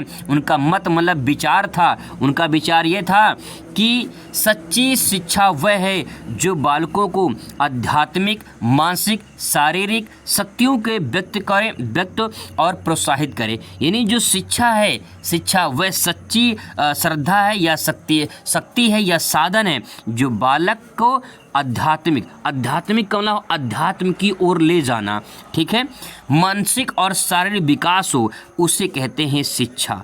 आई होप दोस्तों आपको ऊपर समझ में पॉइंट आया होगा जो मैंने समझाने की कोशिश किया है। अब दोस्तों इसके बाद आता है शिक्षा का उद्देश्य क्या है, क्यों शिक्षा ग्रहण किया जाता है, इसका उद्देश्य क्या है, इसी बात को समझना है, डिटेल में समझने की कोशिश करते हैं। दोस्तों मैं अगर आपको आसान शब्दों में समझाने की कोशिश करूं तो आप समझ लीजिए आप शिक्षा क्यों ग्रहण कर रहे हैं, इसका उद्देश्य क्या है। आप अपने आप में एक प्लान बनाइए। आपका उद्देश्य क्या है शिक्षा ग्रहण करने का? क्या आपका उद्देश्य है नौकरी करना? क्या आपका उद्देश्य है कि एक अच्छा ऐसा व्यक्ति बनना जो कहीं न कहीं शिक्षा को महत्व को समझता है? क्या आप ऐसा शिक्षा इसलिए ग्रहण कर रहे हैं क्योंकि आपकी समाज में कोई इज्जत सम्मान हो? क्योंकि शिक्षा जो ग्रहण कर लेता है, जो शिक्षित होता है, उसका एक सम्मान होता है, कहीं न कहीं उसका एक पहचान होता है समाज में। तो अगर आप शिक्षा किस लिए ग्रहण कर रहे हैं कि आपका मानसिक विकास हो, आपका शारीरिक विकास हो, आपका आत्मा विकसित हो, आपका पूरा सर्वांगीण विकास हो, तो क्या इसलिए शिक्षा ग्रहण कर रहे हैं? तो कहीं न कहीं आपका उद्देश्य जरूर कुछ ना कुछ होगा। वही उद्देश्य जो है क्या कहलाता है? शिक्षा का उद्देश्य कहलाता है। वही बात हमें यहाँ पे समझनी है। यहाँ पे 3 प्रकार से डिवाइड किया गया है। यहाँ पे पहला पॉइंट यहाँ पे शिक्षा का तात्कालिक उद्देश्य। शिक्षा का तात्कालिक उद्देश्य क्या है, इसको बात को मैं समझाने की कोशिश करूँगा आपको। यहाँ पे दूसरा है शिक्षा का व्यक्तिगत उद्देश्य और तीसरा है शिक्षा का सर्वोत्तम उद्देश्य। पहले हम लोग तत्कालीन को समझते हैं क्योंकि उसमें कई सारे पॉइंट हैं, इसको समझने की कोशिश करते हैं, फिर मैं आपको एक एक डिटेल में समझाने की पूरी कोशिश करूँगा। पहला पॉइंट है जीविकोपार्जन का उद्देश्य, दूसरा है व्यक्ति का मानसिक विकास, तीसरा है व्यक्ति का शारीरिक विकास, चरित्र का निर्माण और सांस्कृतिक विकास। ये कुल मिला के 5 पॉइंट यहाँ पे दिए गए हैं। आपको दोस्तों बता दूं, ये लॉन्ग क्वेश्चन आप तैयार कर लोगे ना तो 100% गारंटी कि आप इसमें से 10 क्वेश्चन भी पूरा का पूरा बना सकते हो। और आपके अगर एग्जाम में आ गया, अलग से पूछ लिया कि शिक्षा का 2 उद्देश्य बताइए, शिक्षा को परिभाषित कीजिए, शिक्षा का क्या अर्थ है, महात्मा गांधी ने शिक्षा का कैसे उद्देश्य बताया है, महात्मा गांधी के द्वारा शिक्षा को परिभाषित कीजिए। तो क्वेश्चन कई प्रकार से बन सकता है, उस बात को समझने की कोशिश करना। और आप जो है किसी प्रकार से क्वेश्चन घुमा के पूछ ले तो सटीक आंसर आप दे सकते हो अगर आप इस तरह से पढ़े होगे तो। अब दोस्तों इसको डिटेल में समझने की कोशिश करते हैं कि जीविकोपार्जन क्या होता है, व्यक्ति के मानसिक विकास कैसे होता है, ये पूरा डिटेल में समझने की कोशिश करते हैं। एक एक लाइन में मैं आपको अच्छे समझाने की पूरी कोशिश करता हूँ। दोस्तों पहले हेडिंग के अंतर्गत हम लोग यहाँ पे देखेंगे शिक्षा का तात्कालिक उद्देश्य। इसमें पहला पॉइंट है जीविकोपार्जन का उद्देश्य। देखिए जो लोग शिक्षा ग्रहण करते हैं कहीं कि उनका एक उद्देश्य ही होता है कि उनको एक नौकरी मिल जाए और कहीं कि उनकी अच्छी खासी ज़िंदगी चलना शुरू कर दे, इसीलिए करते हैं। कुछ लोग ऐसा कहते हैं कि भाई कहीं नहीं, अगर मान लीजिए नौकरी नहीं मिलती है तो कहीं भी ऐसा जॉब मिल जाए, प्राइवेट जॉब मिल जाए जिससे कहीं कि उनकी ज़िंदगी जो है अच्छे से गुजर सके, इसीलिए शिक्षा ग्रहण करते हैं। तो पहला पॉइंट पे क्या हो जाएगा, जीविकोपार्जन का। यहाँ पे ये इंपॉर्टेंट हो जाएगा, रट्टा नहीं मारना है, केवल समझना है कि जीविकोपार्जन जो है वो सबसे बड़ा उद्देश्य यहाँ पे बन जाएगा। गांधी जी के अनुसार शिक्षा का उद्देश्य व्यक्ति के जीविकोपार्जन का योग्य बनाना है जिससे वह आत्मनिर्भर हो सके और समाज पर भार ना रहे। बहुत सिंपल तरीका ये है कि जब आप इंटर पास कर लोगे ना, जब आप इंटर पास कर लोगे तो आपके घर वाले आपसे यही कहेंगे बेटा जाओ कहीं कमाओ, ठीक है, क्योंकि कब तक बोझ बनोगे, कब तक बाहर बनोगे अपने परिवार का। और आप खुद एक दिन ऐसा आएगा जब कहीं आप निकल जाओगे कमाने, ठीक है भैया, कमाने निकल जाओगे। तो कहीं न कहीं शिक्षा का उद्देश्य क्या है, देखो एक तरीका ये है कि कहीं भी किसी प्राइवेट कंपनी में जाके जॉब करिए, एक तरीका ये है कि आप सरकारी नौकरी की तैयारी करिए। तो कुछ ना कुछ आप तो करेंगे ज़रूर, ठीक है। हो सकता है कुछ लोग ट्यूशन वगैरह पढ़ाएं, कुछ लोग कुछ और करें, तो आप जो करोगे वो क्या है, वही जीविकोपार्जन हो जाएगा। आगे देखते हैं, दूसरा पॉइंट है व्यक्ति का जो मानसिक विकास होता है वो कैसे होता है, शिक्षा के द्वारा होता है। जैसे मान लो एक व्यक्ति है जो अनपढ़ है, ठीक है, एक व्यक्ति है जो अनपढ़ है और एक व्यक्ति है जो पढ़ा लिखा है, ठीक है, एक व्यक्ति है जो पढ़ा लिखा है। अब यहाँ पे आप ज़रा ध्यान से समझने की कोशिश करिए, इन दोनों में जैसे मान लो एक व्यक्ति है, ये क्या है, ये अनपढ़ है, ठीक है, और एक व्यक्ति है जो ये पढ़ा लिखा है, ठीक है। अब इसका इन दोनों का मानसिक विकास सबसे ज़्यादा किसका होगा, किसकी जो है बुद्धि सबसे अच्छी होगी? आपका जवाब क्या होगा? आपका जवाब ये होगा कि जो पढ़ा लिखा व्यक्ति है इसकी बुद्धि सबसे अच्छी मानी जाएगी। क्यों? क्योंकि ये सोचने समझने की इसके अंदर जो शक्ति है वो थोड़ा बढ़ जाएगी। लेकिन जो अनपढ़ व्यक्ति है इसको कोई भी सिखा सकता है, इसको कोई भी बहला सकता है, कोई बता सकता है भाई देखो ये चीज़ ये है, उसको पता भी नहीं रहेगा कि हाँ चीज़ सही में यही चीज़ है। बात समझ में आ रही है? तो दोस्तों यहाँ पे समझने की कोशिश करना कि व्यक्ति का मानसिक विकास कैसे होता है, शिक्षा के द्वारा होता है। आपको जो मैंने यहाँ पे लिखा है परिभाषा उसको पढ़ने की ज़रूरत ही नहीं पड़ेगी अगर आप ऐसे समझ जाओगे तो। इसके बाद दोस्तों अगला पॉइंट है व्यक्ति का शारीरिक विकास बहुत ही सिंपल तरीके में बता दूं। जैसे मान लो जब अभी आप क्या कर रहे हो, जिससे बहुत सारे लोग हैं अभी तैयारी कर रहे हैं, मान लेते हैं अभी तैयारी कर रहे हैं, ठीक है, किसी भी सरकारी नौकरी की तैयारी कर रहे हैं। मान लेते हैं ये 5 साल बाद जो है कोई नौकरी पा जाते हैं, ठीक है, कोई नौकरी पा जाते हैं। ऐसे आपके गाँव क्षेत्र में बहुत सारे ऐसे लोग होंगे जो कहीं न कहीं पहले ऐसी स्थिति में थे, जो गरीब थे, लेकिन जब वो नौकरी पा गए तो उनकी ज़िंदगी बदल गई भाई। उनका लुक बदल गया, उनका पर्सनालिटी बदल गया, उनका घर का वातावरण बदल गया, कहीं कि उनके शारीरिक में परिवर्तन हो गया, उनकी पर्सनालिटी बदल गई पूरी तरह से, उनकी वाइफ बच्चे बदल गए। तो भैया सिंपल सी तरीका यही है कि शरीर का विकास भी होता है अगर आप शिक्षा ग्रहण किए हैं, शरीर में परिवर्तन होता है, कहीं कहीं बदलाव होता है। और कैसे होता है वो? शिक्षा के द्वारा होता है। एक अनपढ़ व्यक्ति देख लो और एक पढ़ा लिखा व्यक्ति देख लो, एक नौकरी वाला व्यक्ति देख लो, एक प्राइवेट वाला व्यक्ति देख लो जो प्राइवेट में नौकरी कहीं करता हो, तो बहुत अंतर आपको देखने को मिल जाएगा, शारीरिक परिवर्तन देखने को आपको मिल जाएगा। अब दोस्तों देखिए चरित्र का निर्माण बहुत ही सिंपल तरीका ये है भैया। जब सिंपल सी बात है, जब मन अच्छा होगा, मन का मतलब जब मानसिक अच्छा होगा, दिमाग अच्छा होगा, तो भैया शरीर भी अच्छा होगा, और शरीर भी अच्छा होगा तो उसका चरित्र भी कैसा होगा? अच्छा ही होगा। क्योंकि चरित्र और शरीर और मन ये कैसे बदले, कैसे परिवर्तन हुआ? तो आपका जवाब क्या होगा? आपका जवाब होगा शिक्षा। शिक्षा के द्वारा ही तो बदलाव हुआ, शिक्षा के द्वारा ही तो परिवर्तन हुआ।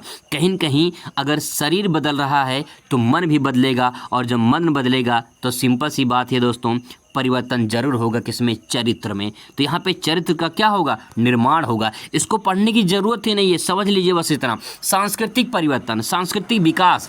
गांधी जी संस्कृति को जीवन का आधार माना है।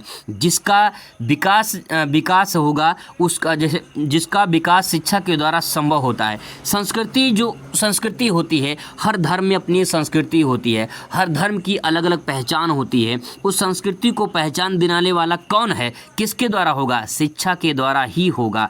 हिंदू, मुस्लिम, सिख, ईसाई, कहीं कि उनकी एक संस्कृति है, और उनकी संस्कृति को आगे बढ़ाने का श्रेय किसको जाता है? शिक्षा को जाता है। शिक्षा ही उस संस्कृति को आगे बढ़ाता है। कुछ दोस्तों ये इंपॉर्टेंट पॉइंट थे। एक पॉइंट और देख लीजिए, बहुत ही कमाल का है, इसकी शिक्षण विधियाँ। दोस्तों ये प्रश्न अगर आप तैयार कर लिए तो समझ जाइए कि इसमें से आपका अति लघु प्रश्न, ठीक है, और इसके बाद लघु वाला प्रश्न, इसके बाद जो है जो दीर्घ वाला प्रश्न पूछा जाता है, ये सब इसमें से तैयार हो जाएगा और आपको अच्छा नंबर जरूर दिलाएगा। अगर आप एक बार रिपीट कर लोगे ना तो पक्का दोस्तों आपको बहुत अच्छे तरीके से नंबर मिलेगा इस प्रश्न पे। बात करते हैं लास्ट पॉइंट, शिक्षण विधियाँ। अगर आपसे पूछ ले शिक्षण विधियाँ क्या होती है, तो गांधी जी ने शिक्षण विधियाँ बताई हैं। शिक्षण विधि का मतलब शिक्षण मतलब टीचिंग करने का, जो जैसे मैं पढ़ा रहा हूँ आपको, तो पढ़ाने की कितनी सारी कला हैं, कितने सारे तरीके हैं, तरीकों को समझना, वही शिक्षण विधि कहलाता है। तो शिक्षण विधि क्या होता है? शिक्षण, टीचिंग मेथड, पढ़ाने की कला कैसे होती है? देखो भैया कैसे होता है। एक होता है मौखिक विधि। मौखिक का मतलब जैसे आपके एग्जामिनर भूगोल में क्या होते हैं? वाइवा होता है, गृह विज्ञान में वाइवा होता है। एग्जामिनर बाहर से आते हैं, वाइवा लेते हैं। तो जो वाइवा लेते हैं, वाइवा में आपसे पूछते हैं, सवाल पूछते हैं, बताओ इसका जवाब क्या होगा। तो जो सवाल पूछते हैं उसको कैसे क्या कहते हैं? मौखिक कहते हैं। मतलब बोलकर आपसे पूछते हैं कि भाई देखो इसका सवाल बता, सवाल का जवाब दो। आपसे पूछते हैं उस फाइल के बारे में, उस प्रोजेक्ट के बारे में जो आपने तैयार कर रखा है। इसके बाद दोस्तों आप जब एग्जाम देते हो तो वो लिखित होता है। वो भी तो मेथड हो गया टीचिंग का, पढ़ाने का मेथड होगा कि नहीं हुआ? बिल्कुल हो गया। इसके बाद क्रिया विधि। और क्रिया विधि का मतलब क्या? कुछ लोग होते हैं क्रिया, जैसे प्रैक्टिकल होता है ना, प्रैक्टिकल होता है। तो जो प्रैक्टिकल होता है, ये प्रैक्टिकल कैसे होता है? क्रिया विधि होता है, उसमें कुछ काम करना होता है, तो काम करके क्रिया द्वारा भी सिखाया जा सकता है। ठीक है, ये 3 पॉइंट होंगे। इसके बाद यहाँ पे देखिए अनुकरण विधि। अनुकरण विधि क्या? अनुकरण विधि मतलब जैसे आपका कोई शिक्षक है, ठीक है, आपका कोई शिक्षक है, आपको शिक्षक पढ़ा रहा है, तो उस शिक्षक की जो भी आप गुण आकर्षित कर सकते हो और जो भी आप उसके गुण को ले सकते हो और उस गुण को लेकर फिर आप अपने ऊपर जो उसको अनुपालन करते हो, वही क्या कहलाता है? अनुकरण विधि कहलाता है। बात समझ में आ रही है? इसके बाद दोस्तों संगीत विधि। संगीत विधि, बहुत सारे ऐसे लोग हैं जो संगीत के माध्यम से पढ़ाने की कोशिश करते हैं। ऐसा रोमांच भर देते हैं क्लास में कि कहने के बच्चे बोर नहीं होते हैं। संगीत के माध्यम से, नाटक के माध्यम से, किसी के ऐसी कला के माध्यम से से पढ़ाते हैं जिससे बच्चे बोर नहीं होते हैं और उनको मज़ा आता है और कहते हैं काश से टीचर हमारे स्कूल में पढ़ाए हमेशा तो मज़ा आ जाए, ये ऐसा सोचते हैं बच्चे। तो संगीत विधि भी एक टीचिंग मेथड है। इसके बाद दोस्तों आता है सहसंबंध। सहसंबंध का मतलब ये होता है जैसे आप पढ़ रहे हैं, ठीक है, आप पढ़ रहे हैं और आप किसके साथ पढ़ रहे हैं, आप टीचर के साथ पढ़ रहे हैं, तो टीचर के साथ साथ पढ़ रहे हैं तो साथ संबंध हो गया। तो कहीं न कहीं आप जो टीचर आपको पढ़ा रहा है उसको साथ साथ आप पढ़ रहे हैं, समझ रहे हैं, तो क्या हो गया, वो भी टीचिंग का एक मेथड हो गया। अब दोस्तों इसको चीज़ मेरे को डायग्राम के माध्यम से आपको बताया है। अब इसकी अगर आप डायग्राम बना देते हो तो दोस्तों गारंटी बताता हूँ आपको पूरा नंबर मिलेगा, मैथ की तरह नंबर मिलेगा। ध्यान रखेंगे डायग्राम बहुत ही इंपॉर्टेंट होता है, इसलिए मैंने डायग्राम बना रखा है। इसके बारे में आप एक हेडिंग डालेंगे, लिखेंगे मौखिक विधि और फिर इसके बारे में 2-3 लाइन लिखेंगे जो मैंने भी आपको बताया है। सब जानते हैं, इसमें कोई नया नहीं है, बस थोड़ा सा समझने की बात है दोस्तों। समझने की कोशिश करेंगे तो आपको पूरा समझ में आ जाएगा। आई होप दोस्तों आपको ये समझ में आया होगा। मिलते हैं नेक्स्ट वीडियो में। Thanks for watching.